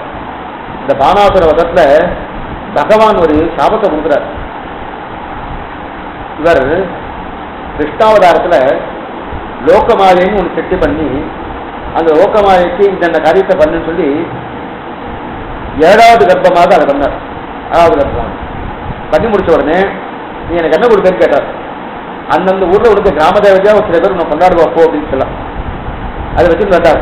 அந்த கிராம தேவை தான் இன்னைக்கு திருக்கோளூர்ல இருக்கக்கூடிய கற்படைய மரக்கண்ணி காவல் பூண்ட அந்த தேவதையை செவிக்கலாம். திருக்கூடூர் திவிதேசம் போறமே, நடுநாட்டு திவிதேசம், திருக்கூடூர் ஜீர இருக்காரு அந்த தேவநாத பெருமாள், அந்த தேவநாத பெருமாள் அதாவது தேகலீசன் அந்த தேகலீச பெருமாள் இருக்காரு, ஆச்சரியமான பெருமாள் திருக்கூடூர் பெருமாள். அந்த திருக்கூடூர் பெருமாள் ஆயன் கோவலூர் மாமலரால் கண்கொடு ஆயனை கண்டன் திருவிக்கிரம பெருமாள் அந்த எழுதிட்டார். ஆயன்னு சொல்லுவார் திருவிக்கிரம பெருமாள். பூங்கோவலூர் நாச்சியானவே நாச்சியாருக்கு பூங்கோவலூர் தொழுதும் போது நஞ்சே மஞ்சாடு வரையேழும் கடல்களேழும் வானகமும் மட்டமும் மட்டுமெல்லாம் எஞ்சாமல் வகிற்கடைக்கு ஓர் ஆளிலே ஒரு இளந்தெளிவில் கண்கள்ந்த ஈசன் திருக்கோளூர் அதனில் கண்டேன் நானே ஆழ்வார் தெரிவிக்கிறார். அப்படி திருக்கோளூர் திவிதேசத்துல நடுநாடு திவிதேசம், அந்த திவிதேசத்துல கற்படைய மரக்கணும் வாசலே உள்ளத்தை பார்க்கிறார். அவளை தெரிவிக்கலாம், மற்ற தேவதையை தெரிவிக்க கூடாது. அது கண்ணனால சிருஷ்டிக்கப்பட்ட தேவதை. எது சொல்ல வந்தா அவ என்ன பண்ணா பானாசுர வதம், பானாசுர யுத்தம் வந்துட்டான். அந்த சரித்திரம் உங்களுக்கு தெரியும். உஷைன்றக்கா அங்க அனிருத்தநாத் வர எடுத்துட்டு போனா உஷையும் கல்யாணம் பண்றதுக்கா இந்த சரித்திரம் ஏற்கனவே இது வார்த்தமாலே சொல்லியிருக்கு. உத்தமன் கட்சி இந்த மாய வந்துட்டா, இந்த மாய யார் சிருஷ்டிச்சா மாய வந்தா வந்து தன்னோட சண்டை போட வந்துட்டா, நான் தான் உன்னை சிருஷ்டிச்சு ஒரு பரது ஒரு தேவதையா ஒரு கிராம தேவதையா உனக்கு நீயே கேட்டு வந்துட்டியா அப்படின்னு சொல்லிட்டு அப்போ சாப்பிடுறேன் விட்டுக்கோ. உன்னை யாரெல்லாம் சேவிக்கிறாளோ மற்ற தேவதான யாரெல்லாம் சேவிக்கிறாளோ அவளுக்கு என்ன தெரியுமா, ஒரு நிமிஷம் சேவிச்சான்னா 12 வருஷம் இவ பண்ணி வச்ச கிருஷ்ண பக்தி போயிடுன்னு சொல்லிட்டார். நம்ம ஞாபகம் வச்சுக்கோங்க, ஒரு நிமிஷம் மற்ற தேவதாந்திரனை சேவிச்சோம்னா 12 வருஷங்கள் நம்ம காப்பாற்று வைத்த கிருஷ்ண பக்தி போயிடுது. கிருஷ்ண பக்தி போயிடுச்சுன்னா எங்க நான் இருக்கிறது? அப்ப சுமாரா ஒரு 72 வருஷம் இருக்கும் வச்சுக்கோங்க. நம்ம பேச்சு வச்சிருக்கேன் அவ்வளவுதான சுவாமி அப்படின்னு கேட்டுறாரு. ஏன் 82, 92, 102 கூட வச்சுக்கலாம், எப்படி 122, 122 வச்சுக்கலாம். இருந்தாலும் 72 வச்சுப்போம். வச்சுட்டா அப்ப 12 நிமிஷங்கள் அந்த தேவத்தை முன்னாடி நின்றோம்னா நம்ம ஆயுஷுல பண்ண கிருஷ்ண பக்தி போயிடுச்சுன்னா தேவையா? இந்த வரை சிவப்பரிச்சை தேவையா நமக்கு? அதனாலதான் மற்ற தேவதாந்திரத்தை போறதே இல்லை. இந்த கண்ணனே சொல்லியிருக்கானே எதுக்கு நமக்கு தேவை? அவனுடைய முக்கொள்ளாசம் தானே முக்கியம், அவனுடைய ஆனந்தம் தானே முக்கியம், அவனுடைய சந்தோஷம் தானே முக்கியம். அப்ப அவனுடைய சந்தோஷம் முக்கியம், அவனுடைய திருவிடைக்கு பற்றினா பொறுமணும். மற்ற தேவதைக்கு அவரே கொடுத்திருக்காரு. அங்க போனா 12 ஒரு நிமிஷம் பார்த்தீங்கன்னா 12 வருஷம் போயிடுது, 12 நிமிஷம் பார்த்தீங்கன்னா 72 வருஷம் போயிடுது. எதுக்கு சம்பந்த விஷயம் படிக்க கேட்டானே? அதான் சுத்திர தேவதையோட சமமா பார்த்தா அது பகவத் அவதாரம். அப்படிப்பட்ட பகவத் அவதாரத்தை பண்ணாது அப்படின்னு சொல்லிருக்கிறார். அதனால அந்த பகவத் அவதாரம் ஒரு காலத்திலும் கூடவே கூடாது. அதுக்கு மேல இன்னொன்னு சொல்லியிருக்கிறார், இந்த சுத்திர தேவதை இருக்கலாம் சுவாமி, சாந்த தேவதை, சாந்த தேவதை இருக்கலாம் சுவாமி, இருந்தாலும் இந்த பராசக்தி விதியை சொல்லிக்கிறாரு. அப்ப பராசக்தின்னு ஒண்ணு புதுசா வந்திருக்கேன்னா அதெல்லாம் இவாளா கற்பனை பண்ணிட்டு விட உண்மையிலே அது எதுவுமே கிடையாது. அதை பார்த்து எதோவாசோ நிவர்த்தந்து அப்ராப்திய மனசாதா ஆசிந்த உச்சிதோசனம். அப்ப சாஸ்திரமே உண்மையை வச்சுட்டு சக்தி என்ன பகவானுக்கு தான் சக்தி, மற்றவாளுக்கு எந்த சக்தியும் கிடையாது. அதனால தான் சங்கராதி ஞானமன்னிச்சது மோட்சயிச்சோ ஜனாதனான்னு தெரிவிக்கிறது. அதாவது இதுதான் பார்த்துமே என்ன பார்த்தோம், ஆரோக்கியம் பாஸ்கராதிச்சது சுயவிச்சது உதாரணம் சங்கராதி ஞானமன்னிச்சது மோட்சயிச்சோ ஜனாதனான்னு தெரிவிக்கிறாரு. ஆக அதெல்லாம் பகவத் அபச்சாரம் பண்ணார். அதுக்கு மேல 3வது தெரிவிக்கிறார், பகவத் அபச்சாரம் என்னது, பகவானோட சேர்ந்துக்கிறது, பகவானுக்கு பரஸ்பரம் நிற்க தெரியாது, அதுன்னு தெரிகிறார். அதுக்கு மேல இன்னொன்று தெரிகிறார். அதாவது இன்னொன்று என்ன தெரிவிக்கிறான்னா, இத்தனை தூரம் தெரிவிக்கிற சுவாமி சரி, அச்சாவதாரத்துல ஒரு அவதாரம், அதுவும் பகவத் அவதாரம் தான், அது மகாபாவனம். அச்சாவதாரம் இருக்கு இல்லையா, அச்சாவதார திருமேனியை சேவிச்சுட்டு சாமானிய ஒரு பஞ்சலோகத்தில் பண்ணப்பட்டது, இது வெளியில பண்ணப்பட்டது, இது தங்கத்துல பண்ணப்பட்டது. வசதி திருவனந்தபுரம் விக்கிரகம் இருக்கு இல்லையா, அது தங்கத்தால பண்ணப்பட்டது, அது வசதி விக்கிரகம். இதெல்லாம் வெறும் பச்சலோகம், இதெல்லாம் வெறும் வெள்ளி, இதெல்லாம் வெறும் தாமரத்துல பண்ணப்பட்டது, செத்துல பண்ணப்பட்டது. இது தாய்க்குன்னு சொன்னா இது மகா பாபம்னு சொல்றாங்க. இது வெறும் கல்ல, சாதாரண கல் சுவாமி, வசத்த உயர்ந்த கல்லாம் கிடையாது, சாதாரண கல்ல பண்ணப்பட்டது அப்படின்னு. அச்சாவதாரத்துக்கு உபாதான ஸ்மிருதி பண்ணாது. உபாதான ஸ்மிருதினா அதாவது என்ன, பகவான் அச்சையர் அவதரிக்கும் போது இந்த கல்லில் பண்ணி இருக்குமா, இந்த கல்லில் இருக்குமா அப்படின்னு நினைச்சாலும் அது இந்த அச்சாவதாரம் இருக்கக்கூடிய நிலை. அச்சைக்கு என்னன்னா, அச்சைனால என்ன அர்த்தம்னா பின்னானார் வணங்கும் சோதின்னு தெரிவிக்கிறார். பின்னானார் வணங்கும் சோதின்னு என்னன்னா, அச்சாவதாரத்துக்கு இருக்கிற பெருமையே நாம் கண் கொண்டு சேவிக்கும்படி பகவானுக்கான அது அச்சையில தான், மற்ற இடத்துல கிடையாது.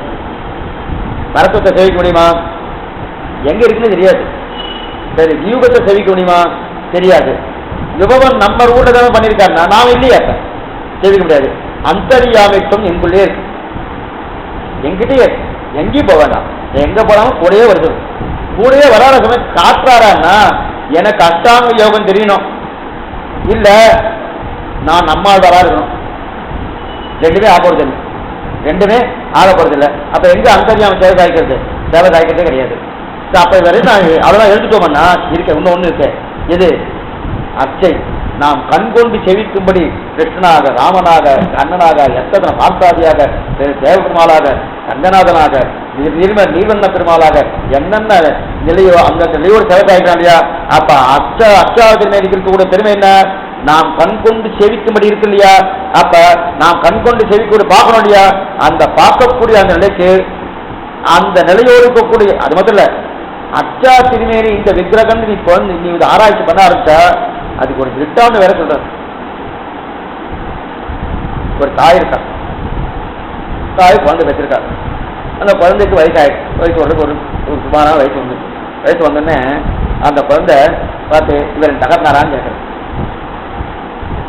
தாய் பார்த்து தகப்பனான்னு ஒரே காட்டு கொடுத்தாச்சு.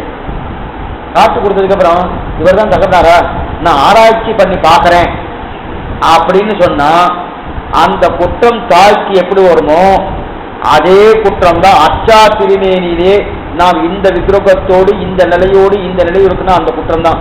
இதை மாத்திரை யோனி பரீட்சையோடு ஒக்கும் அப்படிங்கிறது.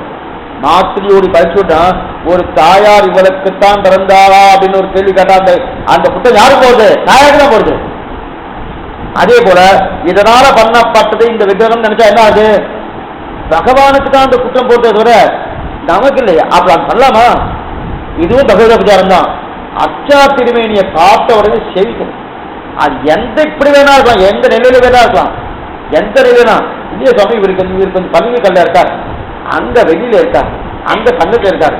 அப்ப இது சுமார், அடுத்த சுமார், அது அடுத்த சுமார்னா அது வசதி அப்படின்லாம் கிடையாது. எந்த நிலையில இருந்தாலும் எப்படிப்பட்ட நிலையில இருந்தாலும் அச்சைன்னு வந்து சாஸ்திர சம்மதம் போட்டு அந்த நிலையில இருக்கணும். அது மண்ணால் ஆக்கப்பட்டதா இருக்கலாம், தாதுவால் ஆக்கப்பட்டதா இருக்கும், கட்டையால் ஆக்கப்பட்டதா இருக்கும், அல்லது செம்பால் ஆக்கப்பட்டதா இருக்கலாம், வெள்ளியால் ஆக்கப்பட்டதா இருக்கலாம், அல்லது தங்கத்தாலே ஆக்கப்பட்டதா இருக்கலாம், ஏதோ ஒரு உலகத்தால் ஆக்கப்பட்டதா இருக்கும். இது இத்தனையும் சாஸ்திர சம்மதத்தால் பண்ணப்பட்டதான் பார்க்கணும். சாஸ்திர சம்மதத்தால் பண்ணப்பட்டதா இருந்தால் அந்த விக்கிரகம் உயர்ந்ததாக கருதப்படுறதை தவிர இந்த விக்கிரகம் கொஞ்சம் தாழ்ச்சி, ஏன்னா சுமாரா பள்ளியில தான் இருக்கு, இன்னும் ஏன்னா இது திருமஞ்சம் கிடையாது கிடையாது, அதுக்கு எல்லாமே இருக்கு, அது உயர்த்தியாங்க கிடையவே கிடையாது. அர்ச்சா திரு உயர்வு தாழ்வு பார்க்கவே கிடையாது. எல்லா திருமேனிக்கும் எல்லா விதமான வைபவம் உண்டு. இந்த திருமேனி வீட்டு அது எதோடு சொல்லணும்னா இன்னொன்னு சேர்த்து சொல்லிடுறேன். நம்ம மாத்திரம் ஏதோ விக்கிரகம் இருக்கு, விக்கிரகம் இல்லாத விட்டுங்க, விக்கிரகம் வச்சுட்டு இருக்கா, யாரும் முன்னோர் மூதாதை வச்சுட்டு இருந்தா அது என்னமோ போராத நம்ம கிட்ட வந்து மாட்டிட்டு வச்சுட்டு இருக்கோம், வச்சுட்டு பண்ணிட்டு இருக்கோம். பண்ணிட்டு இருக்கச்சே இந்த விக்கிரகம் நான் திருவாராதம் பண்ணிட்டு இருக்கேன், எங்க ஏழதான் பண்ணிருக்கேன். இது சுமார் பாஸ்தாவை போல ஏற்றுக்கா இல்லையா, ஆகம சாஸ்திரத்தை பண்ணிட்டு இருக்கா, அது வசதி அப்படின்னு நினைச்சாலும் தவறு. பார்சாவுக்கு என்ன பெருமை உண்டோ அதே பெருமை தான் நம்ம ஆசை இருக்கக்கூடிய பெருமாளுக்கு பெருமை. அதனால்தான் அவரை பட்டி போட்டு போகக்கூடாது. பார்சா பட்டி போட்டு போடுவாரா? அவன் உடனே சத்தம் போட மாட்டான். என்னவா நீங்க அச்சம் பண்ணிட்டு இருக்காரு, என்ன நிர்வாகம் பண்ணேன் சத்தம் போடுவானுன்னா. ஆனா இவரை பட்டி போட்டா யாரும் வந்து சத்தம் போடுறதில்லை, ஒன்றையும் பண்றதில்லை. என்ன காரணம்னா வித்தியாசம் பார்க்கணும். அது உயர்த்தி இது தாழ்த்துன்னு அந்த மாதிரி பார்க்கவே கூடாது. எதுக்கு பார்க்கப்படாதுன்னா அச்சா திரும்பி எனக்கு வைபவம், அதுதான் பெரிய வைபவம். அச்சைன்னு சொன்னாலே அது இருக்கக்கூடிய ஒரு நிலை இருக்கே, அது உயர்ந்த நிலை. அந்த நிலைக்கு ஏன்னா இதம் பூர்ணம் அதப்பூர்ணம் பூர்ணாத் பூர்ணத்தை முக்கியத்தை பூர்ணத்தை பூர்ணமாதாய புண்ணியமையா வசித்ததே சர்வம் பூர்ணம் சகோன்னு சொல்லி சாஸ்திரம் சொல்றது. அப்படிப்பட்ட தரத்த யூக விபவ அந்தர்யாமை இந்த நாளையை தாண்டியும் எது எளியது என்றால் அச்சை தான் எளியது. அச்சைக்கு இருக்கக்கூடிய எளிமை மற்ற எதுக்குமே கிடையாது. செய்ய மரத்துவமாய் சீரார் வியூகமுமாய் துரிய விபவமாய் தோன்றிவற்றுள் எய்துமவர் கிண்ணிடத்தில் அச்சாவதாரம் எளிதென்றான் தன்னு தமிழ் மாறன் பயின்று. ஏன்னா அந்த அச்சாவதாரத்துக்கு இருக்கக்கூடிய பெருமை மற்ற எதுக்குமே கிடையாது. அதான் தெரிகிறார். அதில் ஒரு ஆச்சாரிய தேக்கார் ஒரு சூர்ணிகை எடுக்கிறார், ஆச்சரியமான சூர்ணிகை. அதாவது பெரும்புறக்கடலும் சுதிசாகரமும் அழைத்து ஆழ்ந்து ஓடும் இடங்களில் அயோக்கியர்க்கு சமைத்த மரமும் சாய்கரமும் மானமேய சரமம் ஒன்றும் தெரியாது. திருலோகாச்சாரி சுத்தியா தெரியுமா? தெரியும். அழகிய மனபால பெருமான் நாயனார் எதுவுமே தெரியாது. என்ன காரணம் தெரியுமா? யார் அனுகிரகம் பண்ணாலோ அவளுக்கு அந்த மாதிரிதான் இருக்கும். திருலோகாச்சார அனுகிரகம் ஆச்சாரிய கட்டாட்சம், அழகிய மனபால அனுகிரகம் நம்பெருமாள் கட்டாட்சம். பெருமாள் கட்டாட்சம் கீதப்பட்ட மாதிரிதான் அது. ஆச்சாரிய கட்டாட்சம் திருவாரூர் அப்படி நன்மை போயிட்டு இருக்குல்ல. ஆச்சரியமா திருவாரூர் எத்தனை பார்த்தான் இன்பம் பயக்க எரிந்தவர் மாதவன் தானம் இவ்வே உள்ளது இன்பம் பயக்கம் ஒவ்வொரு ஓடிட்டு அதை கீதை என்ன ஒண்ணுமே புரியல. ஏதோ சொல்றா என்ன சொல்றாருன்னு புரியல, அவரே புரியல கிடைக்கல. சரி புரிஞ்சவனாலும் ஒரு தடவையாவது சரி சாமி இதெல்லாம் புரிஞ்சுட்டேன் அது பண்றேன் அப்படின்னு உன் அடிக்கடி அமர்ந்து புகுந்தேன்னு ஒரு வார்த்தையா சொல்லிடுறான்னா கேட்டவனே சொல்லல. கேட்டவனே அது ஆழ்வார் பாட்டு இன்னும் முடியவே இல்லை. பொழிய பொழிய பொழிய போயிட்டு வள்ளிவிட்டான 5ஆம் பக்கத்துல எத்தனை பேர் திருந்துட்டான்னு ஆழ்வார் ஓகோன்னு கொண்டாடுறாரு. இங்க ஒன்னும் பாட்டே முடியும். பாட்டு முடிச்சதுக்கு அப்புறம் கூட வருத்தத்தை முடிக்கிறார். வருத்தத்தை ஆரம்பிச்சார் திருவாவடி அதாவட்டி வீடு பெற்ற குருகூர் சந்தோஷம் முடிச்சார். ஆரம்பிக்கிற பகு சந்தோஷம் தீட்ட முடிச்சது. ஐயோ உனக்கு போய் சொன்னேனே, யார் அர்ஜுனகரி உனக்கு போய் சொன்னேனே, உனக்கு இது கடைசியில் முடிச்சதுக்கும் சொல்றான். கீதையில கண்ணன் இவாளுக்கு சொல்லாது அவாளுக்கு சொல்லாது அவாளுக்கு சொல்லாது அவாளுக்கு முடிக்கிறான். உன்ன இருக்கிற அசூசை உன்ன இருக்கிற யாரெல்லாம் பொறாமையா இருக்காலும் அவாளுக்கு சொல்லாது, என்ன யார் நம்பலையா அவளை சொல்லாது, சாஸ்திரம் யார் நம்பலையா அவளை சொல்லாது, இந்த கீதை யார் நம்பலையா அவளை சொல்லாது, சொல்லாதே சொல்லாதே சொல்லாதுன்னு சொல்லிட்டே இருக்கான் அர்ஜுனனுக்கு. இந்த விஷயத்த பராசர பட்டர் நஞ்சியர் சொல்லியிருக்கார். சொல்லாதே சொல்லாதே சொல்லியிருக்கார். நஞ்சியர் பரம சாமர்த்தியவர். அத்வைதத்துக்கு இந்த இல்லையா இன்னும் சாமர்த்தியம். வேற்று மதத்திலிருந்து வந்தாலே சாமர்த்தியம் அதிகம். என்ன சொல்ல வரணும், மாற்றாந்தோருக்கு மல்லிகை மனசன்றாங்க. அதே மாதிரி வேட்டு மதத்திலிருந்து வந்தாலும் அது ஒரு சாமர்த்தியம். யஜ்ஞமூர்த்திக்கும் அதுதான் சாமர்த்தியம். அதனால 17 நாட்கள் ஒரு நாள் எம்பெருமானாரோட 17 நாட்கள் வாதம் பண்ணணும்னா சாமானியமா இருக்கணும். அவர் எவ்வளவு பெரிய பெரியவாதியா இருக்கணும்.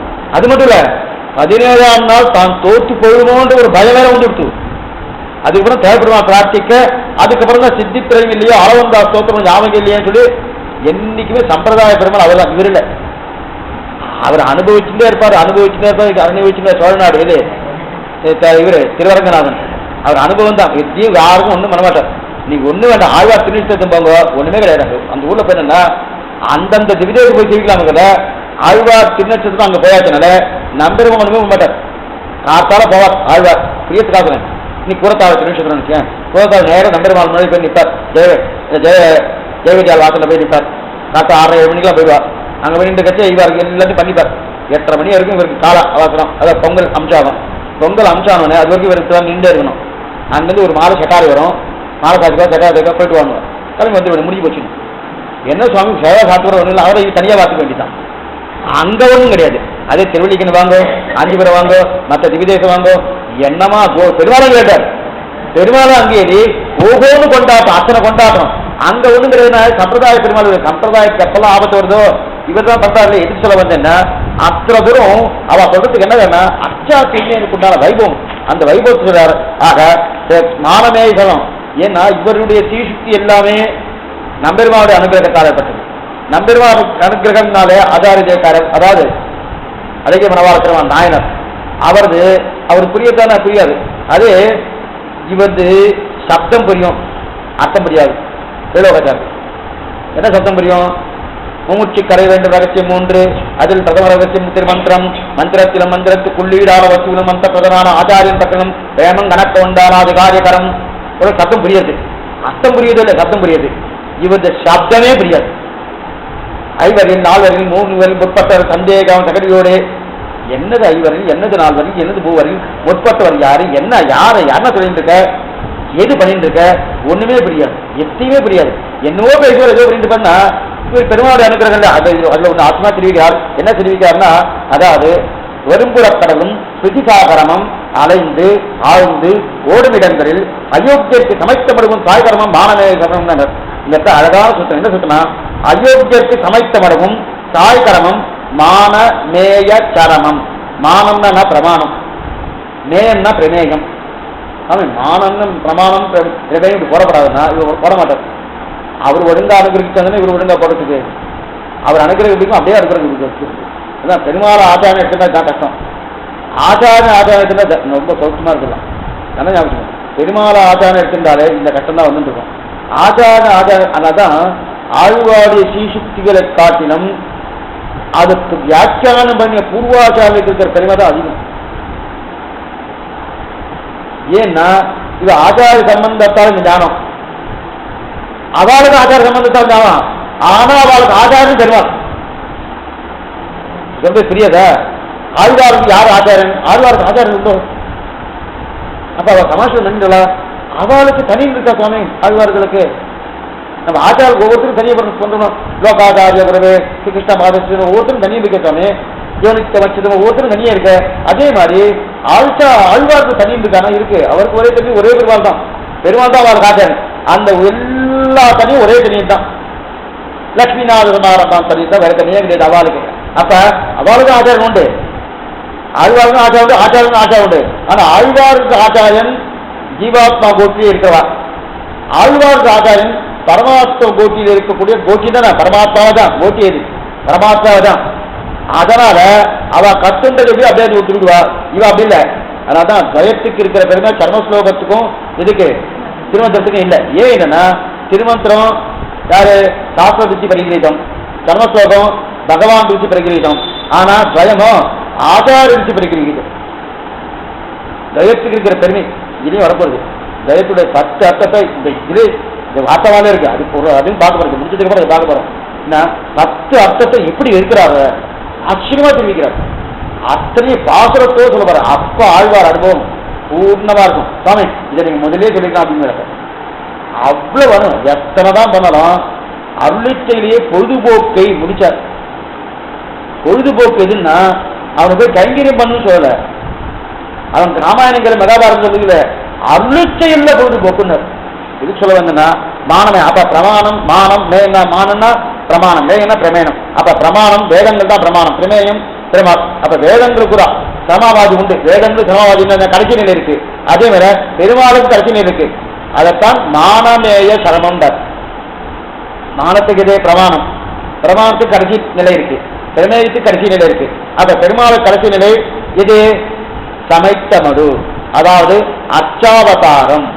சமைத்த மடு தான் என்ன சொல்றேன். இன்னொரு தடவை சூத்திர சொல்லியிருக்கோம். இந்த சூத்திரம் நீங்க ஆச்சாரிய புத்தகம் வச்சிருந்தா ஆட்டு போய் பாருங்க. 74வது சூத்திரம் ஆச்சாரியத்தில் 74 சூத்திரம்.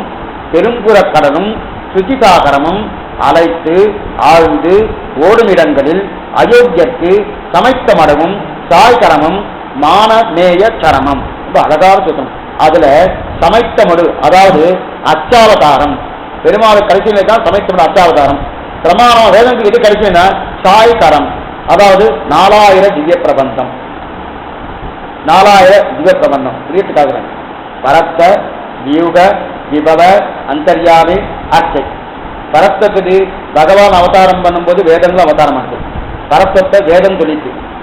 அப்ப பரத்தம் முதல் நிலை, வேதம் முதல் நிலை. அப்ப பரத்தத்தை சொல்ல வந்தது வேதம். வியூகம், வியூகம் எது திருப்பாற்றல். அப்ப பகவான திருப்பாற்றல் வந்த உடனே அப்ப வேதம் வரணும் போனோம். அந்த வேதமே பாஞ்சரார்த்த சாஸ்திரமா வந்துச்சு. பாஞ்சரார்த்த சாஸ்திரமா வந்துச்சு. இது 2வது நிலை. அடுத்து 3வது நிலை பரத்த வியூக விபவம். விபவம் எது ராமகிருஷ்ண அவதாரங்களுக்கு விபவ அவதாரங்கள் பேரு. அப்ப ராமகிருஷ்ண அவதாரம் வந்தப்ப வேதமும் அவதாரம் பண்ணணும். வேதம் முதல்ல வேதமா இருந்தது. அந்த வேதமே திருப்பாற்றல பகவான் அவதாரம் பண்றது பாஞ்சரார்த்த சாஸ்திரமா அவதாரம் பண்ணிட்டு இப்ப பகவான் ராமகிருஷ்ண அவதாரம் வந்து தெரிய ராமகிருஷ்ண அவதாரம் வந்து அந்த வேதம் என்னவா இருக்குன்னா இதிகாச புராணங்களாக ஆயிடுச்சு.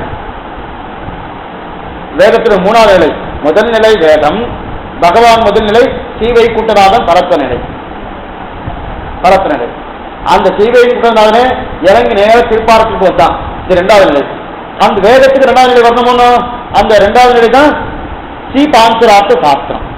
அடுத்து பகவான் 3வது நிலைக்கு வரார். இது அவதாரங்கள் பண்றார்.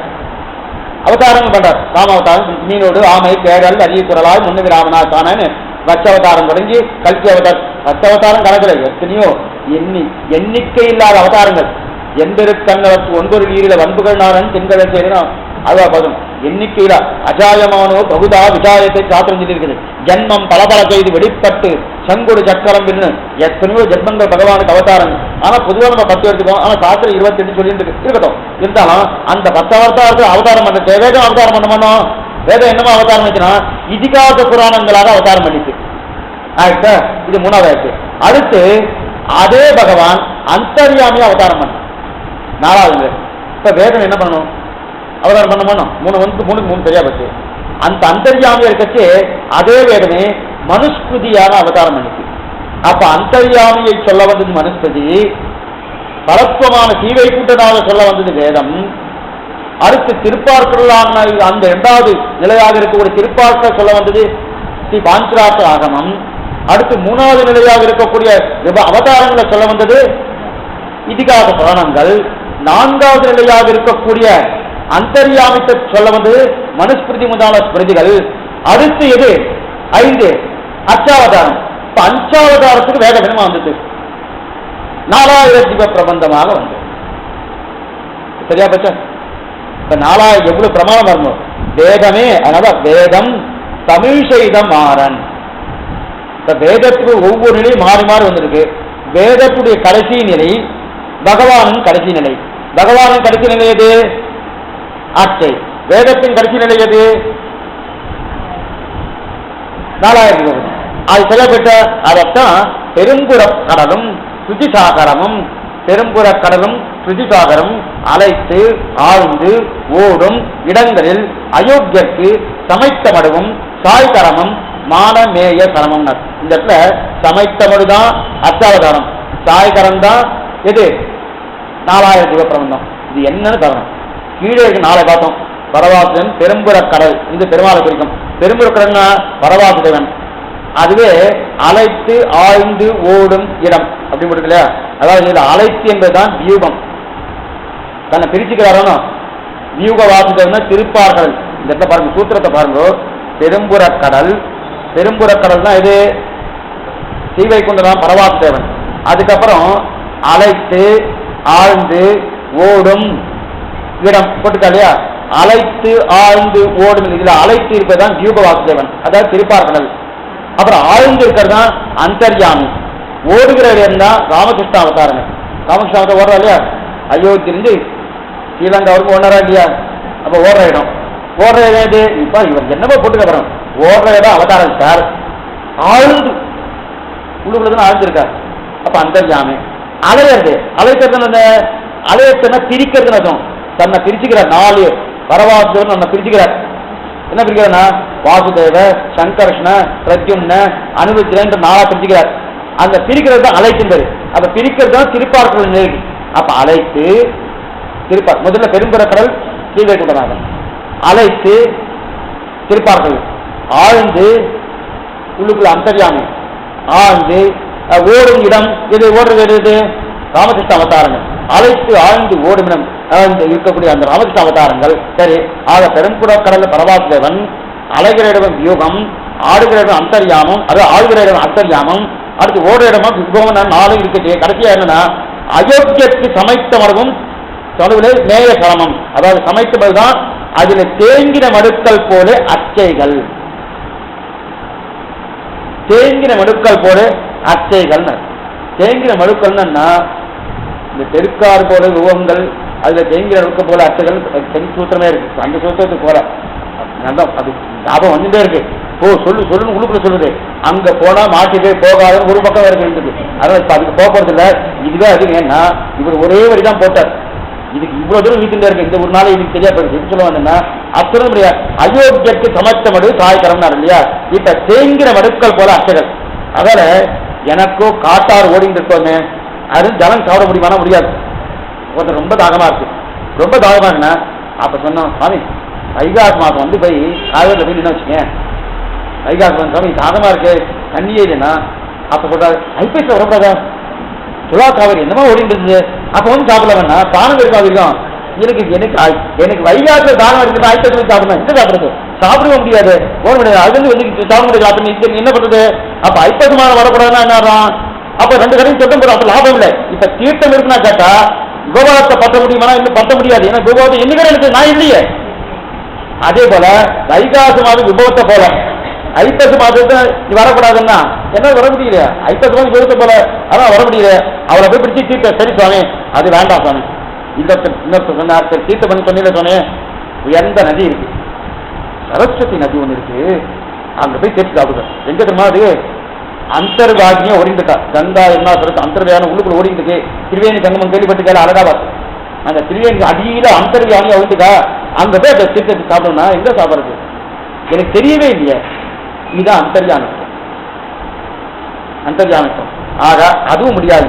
சார் அந்த பாகம் எங்கேயாவது கிடைக்கல. சரி சாமி அப்ப அந்தர்யாமத்தும் கிடைக்காது, கண்டுபிடிக்க முடியாது. சரி, விபவங்கள் ஐப்பசியவாதம் போகல, அந்தர்யாமத்தையும் கண்டுபிடிக்கிறது. சரி சுவாமி, அதுல இருந்து நாம என்ன பண்ணணும்னா இன்னொருத்த பார்த்தோம் திருப்பாசல் ரொம்ப நல்லா சுவாமி, அது வேணா போய் சாப்பிடலாமன்னா பிரம்மாவே தேடிட்டு இருக்காரு, போலாமா கூடாதா கூடாது இங்க எங்க போய் தேடுறது, நான் போக முடியாது. போங்க திருப்பாடல் போய் போவோம், நாம திருப்பாடல் செவிக்க முடியாது. நல்லா ஞாபகம் வச்சுங்க.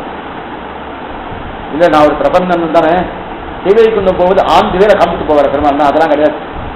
இந்த மார்க்கமே வேறு.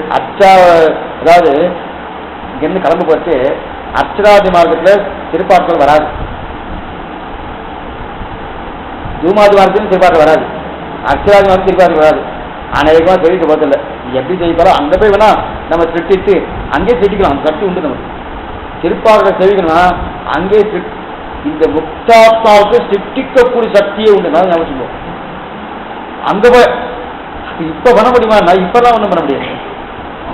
அங்கிருந்து கிளம்பி போய் அப்ராகிதமான திரும்பியை கிடைச்சி பெருமாள் முன்னாடி போய் நின்று அந்த கைங்கரியம் பண்ணிட்டு கட்சி. ஆனா அந்த எண்ணமே வராது எனக்கு, கைங்கரியத்தை வேற என்ன அந்த வரைக்கும் போறதில்ல. ஆனா சிட்டிக்கக்கூடிய சாமர்த்தியம் முக்தாத்மா உண்டு.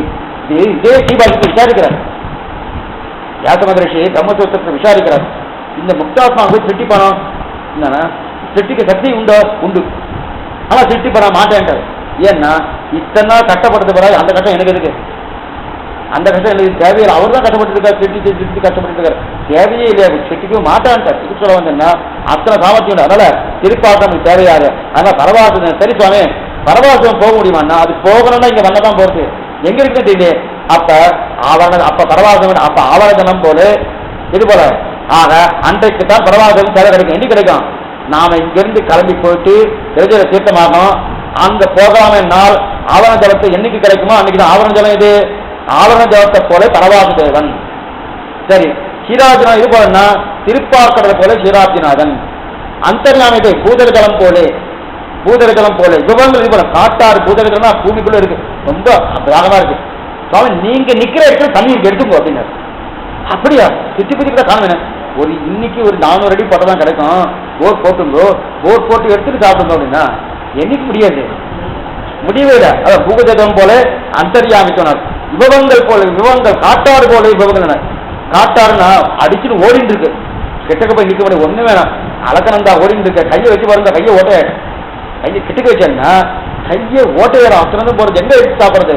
காட்டாறு போல விபவங்கள், அதுல தேங்கின மடுக்கல் போல அச்சைகள், தேங்கின மடுக்கல் போல அச்சைகள். அப்ப காட்டாறு ஓடும்போது அங்கிருந்து குளம் குட்டையில நிக்கிறதுனோ, அங்க குளம் குட்டை நதியெல்லாம் ஓடுறதுனோ, அப்படிப்பட்ட குளங்குட்டை நிற்கிறது தான் இந்தியார் மண்டையேந்தி விரர்மனை திரிந்துண்ணும் முண்டையான் சாபம் தீர்த்த ஒருவனோர் உலகவேட்டும் கண்டியூர் அரங்கம் மெய்யம் கட்சி பேர் மல்லை என்று ஒரே பாத்திரம். எத்தனை விதேச மங்களாசாரங்கள் இந்த வாழ்வீசன் பரகான இருந்த சாமர்த்தியமே தனி சாமர்த்தியம்.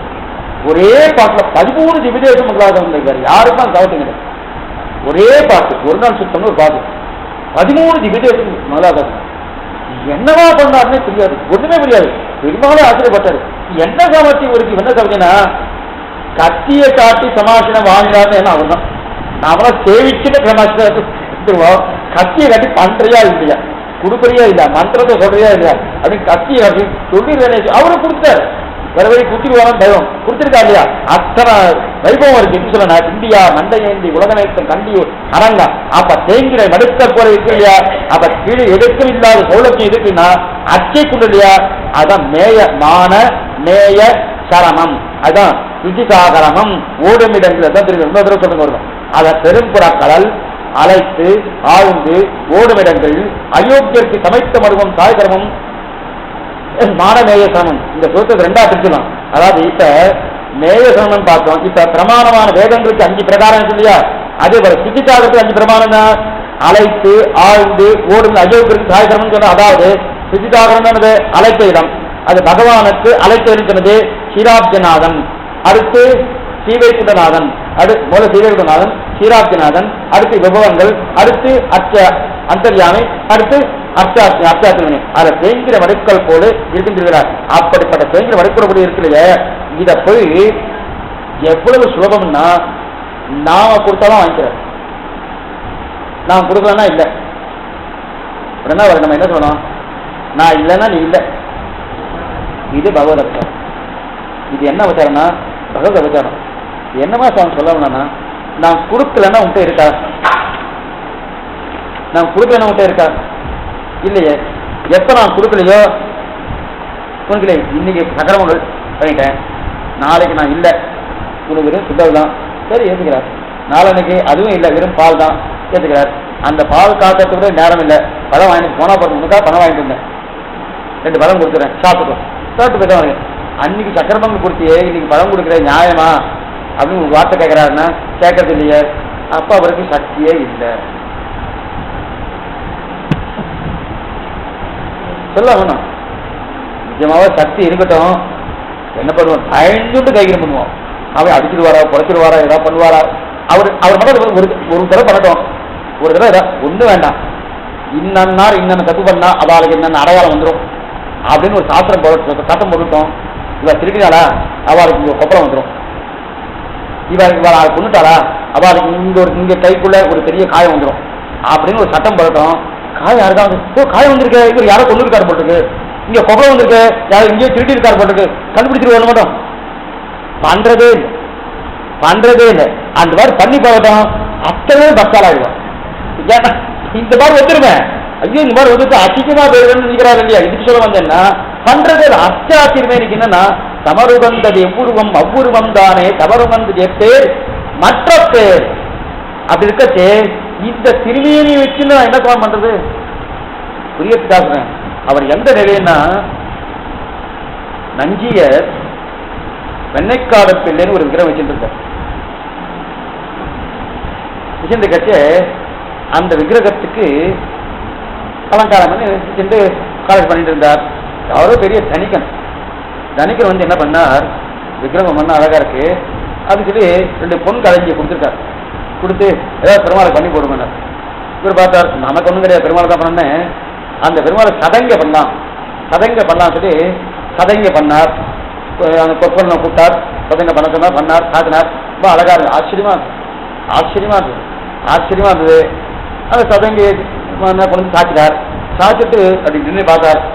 பேர் என்ன கொடுக்கணும், இவரோ வெண்ணைக்காரன் பிள்ளை, சதங்க சாத்தியாச்சு.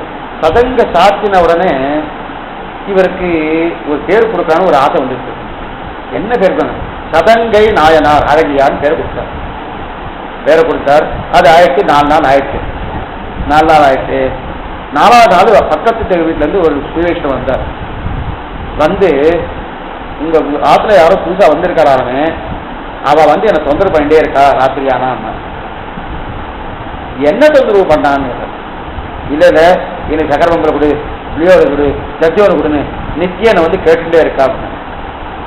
எங்காத்துல யாருமே வரலையே, எங்க மரத்துல யாரும் வந்திருக்காங்க, மரவாசி நஞ்சியர் கீரை கன்னியாசி மரத்துல யாரும் வருவா, சொந்தக்கார யாரும் வர முடியாது, எனக்கு தெரியாம யாரும் வர முடியாது, யாரும் வர போறா, யாரும் கிடையாது. இல்லையோ அவர் பேர் கூட சொன்னாரு. என்ன பேருன்னாரு, சதங்கை அழகியார்னு பேர் சொன்னாருன்னு. அப்படியே ரங்கநாதான் அஞ்சிட்டாரு. ஒண்ணும் இல்ல, யாரோ தனிக்கன் ஒரு தங்கத்தை கொடுத்தான், அது பெருமாளை சமர்ப்பிக்கணும் ஒரு சதங்க பண்ணி சமர்ப்பிச்சேன். பேரை கொடுக்கணும்னு சதங்க நாயனார் அழகியார்னு பேரை கொடுத்தேன். சகஸ்தனாவும் பேர் அவனுக்கு ஏற்கனவே இருக்கு, அதெல்லாம் ஒரு பொருட்களை போட்டிருக்கு. நான் ஒண்ணுமில்லாதவன் நான் கொடுத்த ஒரு சதங்க அழகியார்னு பேரை சொன்னேன். அதை ஞாபகத்தை வச்சுட்டு, அது மட்டும் இல்ல 4 வீடு தள்ளி அது இன்னொருத்தருக்கு ஞாபகப்படுத்தி அவன் மூலமா திருவிடையின் தன்னுடைய பேரை நிர்தாரணம் பண்றான்னா இதுதான் அச்சைக்குண்டான பெருமை. அப்ப அத்தை எத்தனை சொல்லும் பின்னானார் வணங்கும் சோதி திருமூடி கலத்தான. அதனால இத்தனை சோழப்பும் எளிமையா இருக்கு, நான் கொடுத்தா கூட வாங்கிக்கிறாரு. அப்ப அவருக்கு சக்தியே இல்லை. கூட்டிட்டு போறேன்ல, கூட்டா விட்டு போனா இருக்குமான் சத்தம் விடுவா அதிகாரினா, என்னமா கூட்டா வந்த உன்னாலதான் போச்சு, ஏதாவது காணாம போயிட்டு வச்சுக்கேன். எத்தனை பெருமாள் போயிட்டு இருக்காரு, பெருமாள் போறது நிர்வாகம் எத்தனை போயிட்டு இருக்கு, போறதுக்கு யார் காரணம் உடனே யாரும் தான் பிடிச்சிக்கிறா. என்ன பிடிச்சிக்கிறா, நீ கூட்டல. உடனே இந்த மாதிரி என்ன சொல்ற, சாமி அவர் தானே பெருமாள், அவரை நான் ரசிக்கணும், அவர் தன்னை ரசிக்கணுமா? இதுக்கு என்ன பதில் சொல்லலாம்? பெருமாள் அவர் தன்னை தானே ரட்சித்துக் கொள்வாரா, நாம ரட்சிக்கும்படி அவர் இருப்பாரா? நாம ரட்சிக்கும்படி இருந்தா அது பெருமாளா? இல்ல, அவர் தானே என்ன ரட்சிக்கணும். இந்த இடத்துல நீங்க ஒண்ணு முக்கியமா தெரிஞ்சுக்கணும், பெரியாழ்வாருடைய நிலைக்கும் இந்த நிலைக்கும் வித்தியாசம் உண்டு. பெரியாழ்வார் நிலை வேறு, இந்த நிலை வேறு. ரெண்டும் ஒண்ணு நினைக்கணும். பெரியாழ்வார் நிலை மங்களாசாசன நிலை. பெருமாள் நன்னா இருக்கணும், அவருக்கு ஆபத்து வந்துட்டு நல்லா இருக்கு நினைக்கிறார்கள். நாம நினைக்கிற இந்த நிலை வேறு, இந்த நிலை வேறு, அந்த நிலை வேறு, எடுத்து ஒன்னா குழப்பிக்காதீங்க. சம்பிரதாயத்தை இதனால்தான் ரகசியம் கேட்டதான் இதுக்கு நல்லா அசையான ரசம் கிடைக்கும். மேலிருந்த வாரிய பசங்களுக்கு அவன் பெரியாவே பயந்தாரு, நானும் பயந்துறேன், நான் பயந்து போட்டுறேன், அவரை ஏற்றப்பட்டு வேணும். பெருமாள் பெரியாவே பயந்தா இல்லையா? ரெண்டு பயம் ஒண்ணு இல்லை, அது பொங்கும் பரிவாறு ஏற்பட்டது. இங்க பொங்கும் பரிவே இல்லை, அப்புறம் இங்க பொங்கும் பரிவு. பெருமாள் பரிவா இருக்கு, ஒரு பரிவும் கிடையாது. பெரியாருடைய பரிவு பொங்கும் பரிவு. மற்ற ஆழ்வார்களுக்கும் பர்வதவரமான ஒட்ட வாசி பொருள் இருக்கிறார். பெரியார் ஆறு திருப்பல்லாண்டு அவதாரம் எடுக்கிறார். மற்ற ஆழ்வார்களுக்கும் பெரியாழ்வாருக்கும் வாசி என்ன வித்தியாசம், வேறுபாடு என்னன்னா பர்வதவரமான ஒட்ட வாசி பொருள்னார். என்ன பர்வதவரமானா மற்ற ஆழ்வார்லாம் கூறாங்கல்லாம். மற்ற ஆழ்வார்லாம் யாரு? நம்மாழ்வார் தொடக்கமாக திருவங்கி ஆழ்வார் பரியந்தம் ரெண்டு பேரும் எடுத்துணும். ஆண்டாளையும் மதுரையும் சேர்க்கவே விடாது. அதான் உபதேசத்தினால மனதார்வம் அழகா பிரிச்சிருக்காரு பாருங்க. எந்த கிரந்தம் உபதேசத்தினால. ஆனா யோக்கியத்தை இருக்கிறவாதான் சேவிக்கணும், எல்லாருமே சேவிக்க முடியாது. 4000 தீபத்தும் யாரும் வேணா செய்யலாம். ஆனா உபதேசத்தினால அப்படி இல்லை. சமாசனம் பண்ணிட்டு ஆச்சார உபதேசம் பெற்றிருந்தாதான் உபதேசத்தினால சேவிப்பதற்கே யோக்கியத்தை நம்ம காவச்சுக்கோ. ரொம்ப முக்கியமான கிரந்தம். அதனால்தான் வேதத்துக்கு ஓம் என்னுவது போல் உள்ளதுக்கெல்லாம் சுருக்காய் தான் மங்களமாதலாம் தெரிவிக்கிறார். அவ்வளவு உயர்ந்த கிரந்தம் திருப்பல்லாண்டு. அப்ப அதுல என்ன தெரிவிக்கிறார்னா பர்வத வருமான ஒட்டவாசி பொருள் என்னது? நம்மாழ்வாரை காட்டும் குலசேகராக மற்ற ஆழ்வார் எந்த ஆழ்வாரை காட்டும் பெரிய ஆழ்வார் பயந்து நிற்கிறார். ஏன் நிற்கிறார்? பரிவு. மற்ற ஆழ்வாருக்கு பரிவு மட்டும்தான் உண்டு, இவருக்கு பொங்கும் பரிவு. அதே போல பொங்கும் பரிவாக நான் போட்டினேன் இல்ல, ஒரு பரிவே இல்ல. நாளைக்கு என்னால முடியலன்னா பட்டினி தான். எங்க போச்சு அன்னைக்கு பரிவு?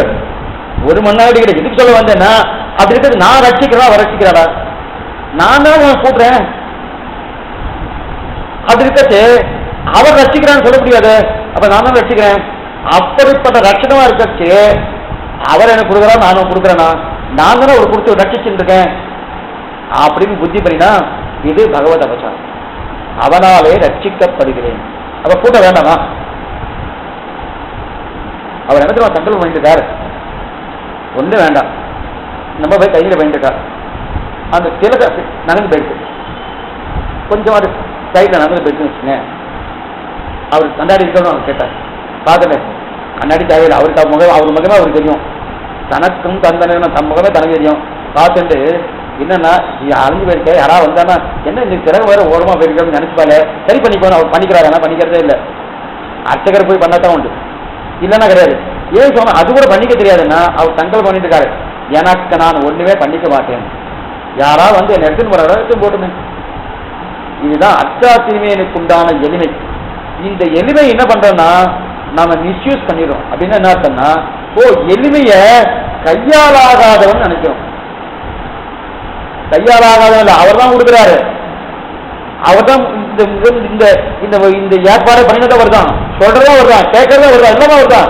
இருந்தாலும் இத்தனை பண்றதுக்கு அவர் நான் கூட்டாக இருக்கு நினைக்கிற போனோம். அந்த நிறைவு வந்தா அது பகவத் அவசரம். தமருகந்தது எவ்வுருவம் அவ்வுருவம் தானே தமருகத்து ஜெத்தே மற்ற பேர் அந்த மாதிரி நடக்க கூடாது. அதான் உபாதான ஸ்துதி பண்ணினால், உபாதான ஸ்துதின்னு நான் பண்றபடியால் இருக்கேன், நான் இருக்கபடியால் இருக்கேன், இதையும் பண்ணிட்டுக்காதையா அந்த மாதிரி கூடாதுன்னு தெரியாது. அதைத்தான் இங்க தெரிவிக்கிறார். ஆக மான நேய சரணம் அப்படிங்கிறார். அதனால அப்படி மட்டும் இல்ல, இன்னொன்னு தெரிவிக்கிறார். ஆச்சரியமா தெரியாது. தமருகந்தது எவ்வுருவம் அவ்வுருவம் தானே தமருகந்தது எப்பேர் மற்ற பேர் தெரிவிக்கிறது மேல இன்னொரு விஷயம் என்ன தெரிவிக்கிறார்? ஆச்சரியமான ஒரு விஷயம் தெரிவிக்கிறார். இருக்கட்டும் சுவாமி, ஆனா அர்ச்சைக்கு இருக்கக்கூடிய எளிமை மற்ற எதுக்குமே கிடையாது. அர்ச்சைக்கு இருக்கக்கூடிய எளிமை மற்ற எதுக்காக இருக்கான்னா எந்த அவதாரத்துக்கும் எந்த நிலைக்கும் கிடையாது. அதனால அர்ச்சா திருமேனியை கொண்டு அதற்கு இன்னென்ன தாழ்ச்சி இருக்குன்னு நினைத்தால் அது குற்றம் அப்படின்னு தெரிகிறார். மாற்று யோகியோடு ஒப்புங்க அவ்வளவு அப்படிதான் பெருமாவுடைய திருமேனியை யோசித்தால். ஆகவே செய்யாத அசியார் அது பகவத் அவதாரனர். அதுக்கு மேல காலத்திரேதி கர்ணத்திரைய நிர்மதாதி காலவஸ்திகரணம் பகவத்தமீவா அப்படின்னு பாக்குறோம். இதுல எதிராதி விம்சத்தில மனவாள விசவாப்திகாவனிய மகவான் தெரிகிறார். முக்காலத்தில் 3 கரணமா 3 விதமான பாவங்கள் கூடாதுன்னு தெரிகிறார். பகவத் அவதார, பாகவத் அவதார, அகஸ்திய அவதார அப்படின்னு தெரிகிறார். அதுல ஒரு அவதாரம் என்ன தெரியுமா?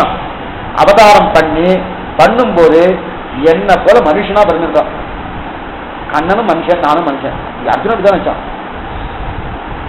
நீ பிறந்திருக்க நானும் பிறந்திருக்கேன்னா அப்ப என்ன போலதான் நீயும் என்னன்னா உனக்கும் பல பிறப்புகள் உண்டு எனக்கும் பல பிறப்புகள் உண்டுன்னு கர்ணன் சொல்லிட்டான்.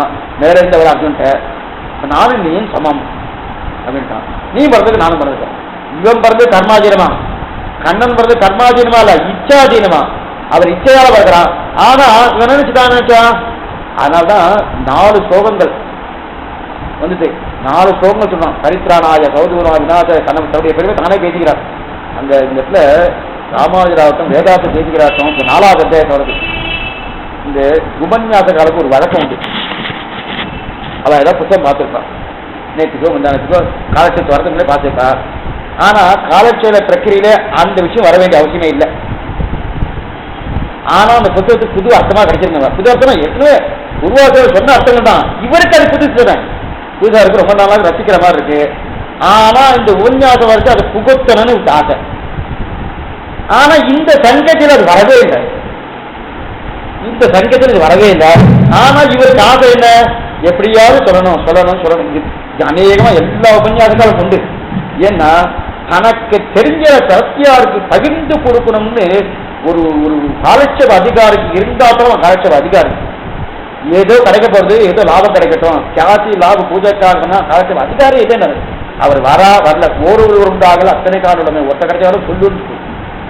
யாருமே இல்லையா நீ சொல்லு. அவங்க கேட்கிறாங்க யாருமே இல்லையா சொல்லுங்க. ஏன் சுவாமி அவருக்கு தெரியாது நான் சொல்ல போறேன்னா, அவர் தெரியாது நீ சொல்றது அர்த்தம் இல்ல. அவரை பார்த்த கேட்டா அவர் அத்தனை தூரம் அவர் சந்தோஷப்படுறாரு. அதனால சொல்லுங்க. எது சொல்ல வந்தேன்னா அவருக்கு ஏதோ விஷயம் தெரிஞ்சிட்டு ஆனா சொல்லணும்னு ஆசை. ஆத்திலேயே சொல்லலாம்னு பார்த்தா மனைவி கொஞ்சம் சௌகரியமா இருந்தேன்னா நல்லா இருக்கும். அவ கொஞ்சம் கிருஷ்ண பக்தியோட சம்பிரதாயத்தோட இதெல்லாம் தெரிஞ்சுவாங்கன்னா அது என்னமா சொல்லலாம் இது என்னமா சொல்லலாம் அப்படின்னு கேட்டா ஓ இவளை சொல்லணும் சொல்லணும் சொல்லணும் காத்தால எழுந்து பல்ல தேய்க்கிறோமா இல்லையோ முதல்ல சொல்லுவோம். அதுக்கப்புறம் மற்ற விஷயம் பார்த்துக்கோன்னா அங்க சரியில்லை. சரி பிள்ளையாண்டாண்ட சொல்லணும் அங்கேயும் சரியில்லை. அப்ப வேற கதி இல்லை. தோலண்டு இல்லாடியும் நடிப்பீடம் வந்து காரைக்கு கேட்கிற வாழ்க்கை கதியில வந்து வேணும். வந்து வீந்தாச்சு சொல்லணும். இவர் ஏதோ பிரச்சனையில போயிட்டு இருக்காரு. ஆனா அந்த விஷயம் சொல்லணும் ஆசை. எப்படி சொல்றது? உடனே டக்குன்னு என்ன பண்ணுவானா பிரசங்கா சொல்றேன்னு இந்த வார்த்தையை போட்டுவான். இந்த வார்த்தையை போடுற இதே வார்த்தையை முதல்ல பண்ணது யாருன்னா கண்ணன் தான்.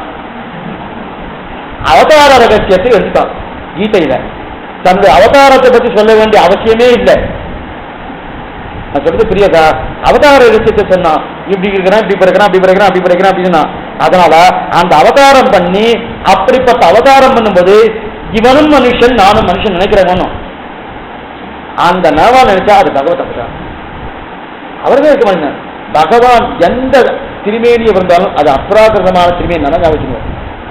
கண்ணனாகட்டும் ராமனாகட்டும் மீனோடு ஆமை கேடல் அடி குரலா இன்னும் ராமனாய் தானா தின்னு ராமாய் தாமோதரனா கட்டி இத்தனையுமே அப்ராகிருதமான திருமேனி. அதனால்தான் ராமவதாரம் முடிஞ்சவனே சரவணத்தில் இறங்கி போனதுன்னு திருமேனியே கையை கிடக்கல. நரசிம்ம அவதாரம் எங்க இருக்கு? திருமேனி வந்தது ஒரு முகூர்த்த காலந்து கிளம்பிய போயிடுச்சு. திருமேனி மறுபடியும் பச்சை வச்சமா இல்ல. அது நட்சமாட்டம் கும்பமாட்டம் வராகமாட்டம் எங்க இருந்ததுன்னு தெரியல. நரசிம்மன் தெரியாது. வாமனவதாரம் திருவிக்ரமவதாரம் திருமே சுவாமின்னா தெரிஞ்சா திரும்பி எங்க போயிட்டு தெரியல. எந்த திருமேனி அது சரி சுவாமி இந்த திருமணி போயிட்டு ஆத்மா போயிட்டு திருமேனி இங்கே இருக்கு அதை கொண்டு போய் அங்க போயிச்சிருக்கேன் அப்படின்னு எங்கேயாவது சரித்திரத்தை கேட்டிருக்கேல? இருக்கே சுவாமி. கிருஷ்ணாவதாரத்துல இருக்கே இந்த சங்கம் இருக்கு. ஏன்னா உடன்கட்டை ஏறி இருக்கா ருக்மிணி விராட்டு. அப்ப ஏறி இருக்கான்னாலே இப்ப கிருஷ்ணனுடைய திருமேனி சரம திருமேனி அங்க இருந்தா ஏறி இருக்க முடியும். இருக்கு பாகவத் இருக்குது. அப்ப இருக்கே சுவாமின்னா அது ஏறினது அது உண்மையான திருமேனி இல்ல. இவன் திருமேனி தாருகன் சொல்லிக்கிறான். திருமையோடு மோடி மோட்சிட்டு போறது அதே பாகவதத்தில் அதுவும் இருக்கு. தாருகன் சொல்லிக்கிறான். தாருகன் சொல்றான் தேரோட்டி சொல்றான் ஏ தேரோட்டி இந்த பார்த்த விஷயத்தை நீ யார்த்தையும் சொல்லாத நான் அப்படியே போயிட்டு இருக்கேன். இங்க இருக்கிறது பொய்யான திருமேனி. ஆனா இதுக்கு சொல்லுங்க பகவான் எந்த திருமேனியோட இருந்தாலும் அது பண்டியாகட்டும் மானா பிறந்தாலும் பண்டியா பிறந்தாலும் அது அப்ராகிருதமான திருமேனி. வாசுட்டி கலந்து பாபகற்கப்படலாம் வாசுடங்கள் நீர்வார மானவிலா பன்றியான்னு நாச்சாத்துப்பள்ளி பாசுரம். பாதி தூட்டு கிடக்கிறதான். யாரை இருக்கிறது? திருமகளை ஆய்மக மணமகளை எடுக்கிறதுக்காக, இது பூமி பிராட்டை எடுக்கிறதுக்காக ராக அவதாரம் பண்ணா பந்திய பாசியா இருக்கு. பாசிய பண்ணி எப்படி இருக்கும்? பார்த்தாலே சைக்காது. ஆனா இந்த பண்ணிட்டு கிட்டக்க போனா கமகமான வாசனை வருது. சர்வகந்தகா சர்வரசகா. அதான் திருமேனி எப்படி படுத்துவனே அதான். அப்ப அவன் திருமேனி அப்படி இருக்கச்சே இவன் மனுஷன் அப்படின்னு நினைச்சிருந்தா மனுஷ புத்தி பண்ணினா அது பகவத் அவதாரம். அந்த பகவத் அவதாரத்தை பண்ணாது அப்படின்னு சொல்கிறார். ஆக பகவத் அவதாரம், பாகவத அவதாரம், அசத்தியாவதாரம், ஆச்சாரிய அவதாரம் அப்படின்னு சொல்கிறார். அடுத்து அவர் அவதாரம் அதன் பிறகு ஆத்மாவதாரம் பண்ணுக்கு இது நாம பண்றோமோ அதுவும் அவதாரம் தான். அப்படிப்பட்ட அவதாரம். அதுக்கு மேல பெருமாள் இன்னொன்னு பெருமாளுடைய சொத்தை அனுபவிக்கிறார் இல்லையா, நிறைய நடக்கிறது. 1 2 இல்லை, இதுவும் பகவத் அவதாரம் தான். எது வரைக்கும் போயிட்டுன்னா கோயில் போய் பிரசாதம் வாங்கிட்டு இருக்கோம், வாங்கி சாப்பிட்றோம். ஆனா யாரோ சொத்தை அபகரிக்கிறா இல்லையா, அந்த சொத்தை சாப்பிட்றா இல்லையா, ஆனா அவள்கிட்ட உட்காந்து நாம் சாப்பிட்றோமோ அதுவும் பகவத் அவதாரம். நேர்முகமா பண்ணாலும் பகவத் அவதாரம், தெரியாம பண்ணாலும் பகவத் அவதாரம். அதனால தான் ஜாகிரதையா ஸ்ரீவைஷ்ணவாட்ட சாப்பிடு, எங்கேயும் சாப்பிடாது. ஏன்னா எங்க எந்த ஆபத்து இருக்குன்னு தெரியாது சுவாமி. எத்தனை நிலவரங்கள் அநேகமா கோயில் நிலவரம் தான் எல்லாருமே இருக்கும். அதை அபகரிச்சுட்டு சாப்பிட்டு இருக்கானா அந்த பாவம் நமக்கு இல்லையா சுவாமி? தெரிஞ்சிருந்தா நான் சாப்பிட மாட்டேனா? தெரிஞ்சிருந்தா தெரியல சுவாமி, அங்க விளக்கு தெரிஞ்சிருந்து கையை வச்சுட்டேன். விளக்கு என்ன பண்ணிருக்கணும்? சுவாமி தெரியாம வச்சார், தெரிஞ்சு வச்சா சுடலாம், தெரியாம வச்சாரணும் சுடப்படாது அப்படின்னு இருக்குமா? அது தன்மையை காட்டத்தானே செய்யும். தெரிஞ்சு பண்ணாலும் தெரியாம தன்மையை காட்டத்தானே செய்யும். அதெல்லாம் என்ன பண்ணோம்? நாம ஜாகிரதையா இருந்து விளக்கு இருக்கா சுவாமி, ஜாகிரதையா இருக்கணும். அது பெருமாளுக்காக ஏற்றப்பட்ட விளக்கு. அந்த விளக்கு சேவிக்கிறதுக்கு தவிர அந்த விளக்கோட விளையாடக்கூடாது. அதே போல நாம எங்க சாப்பிடணுமோ ஸ்ரீவைஷ்ணவ சந்நிதியிலே, ஸ்ரீவைஷ்ணவ பிரகாரத்திலே, ஆச்சார புரிவாத பிரகாரத்திலே சந்நிதியிலே அங்க போய் நம்ம என்னென்ன வேணா பண்ணலாம். அது சந்நிதி கைங்கிறவராக நிறைய ஆபத்து இருக்கு. எங்க என்ன ஆபத்து வருது இதெல்லாம் பகவத் அவதாரம். நம்ம நேர்முகமாகவோ மறைமுகமாகவோ அதுக்கு உண்டான வாய்ப்புகள் நிறைய இருக்கு. நாம அதனால நித்தியம் அவற்றை திருவாரம் பண்ணி முடிச்சிடணும். அசக்தி அவதார, நானாவித அவதாரம், 32 உபதாரம் பண்ணது, 64 அவதாரங்கள் போயிட்டேன்னு பிரார்த்திக்கிறதுக்கு தான் காரணம். பிரார்த்திக்கிறதுக்கு தான் காரணம். என்ன அங்க ஒண்ணு நம்ம ஒன்றும் அவதாரம் பண்ணல. ஏன்னா திருவாராதனம் பண்றச்சு நாம் பண்ண என் ஆச்சாரியன் தான் பண்றான்னு ஒரு நினைவோடு தான் திருவாராதனம் பண்ணணும். இந்த கை பண்றதுக்கு யோகியதை இருக்கா? யோகியதே கிடையாது. என்னுடைய ஆச்சாரம் பண்ணிருக்கான்னு என்ன எங்க ஆச்சாரம் பண்றாங்க தப்பு வருமா? வரது வாய்ப்பு இல்லை. அப்படி இருக்க அப்படி அவதாரம் சொல்றோம்னா ஏற்கனவே பண்ணிருக்கேன்னு எக்கச்சக்கமா அந்த பண்ணலாம். சேர்த்து பொறுத்துக்கொண்டு பிரார்த்திக்கிறதுக்கு காரணம் அதுதான். அப்படி பகவத் அவதாரம் கூடாதனர். அடுத்து பாகவத அவதாரம், அடுத்து ஆச்சாரிய அவதாரம் என்னன்றது பார்க்கணும். அது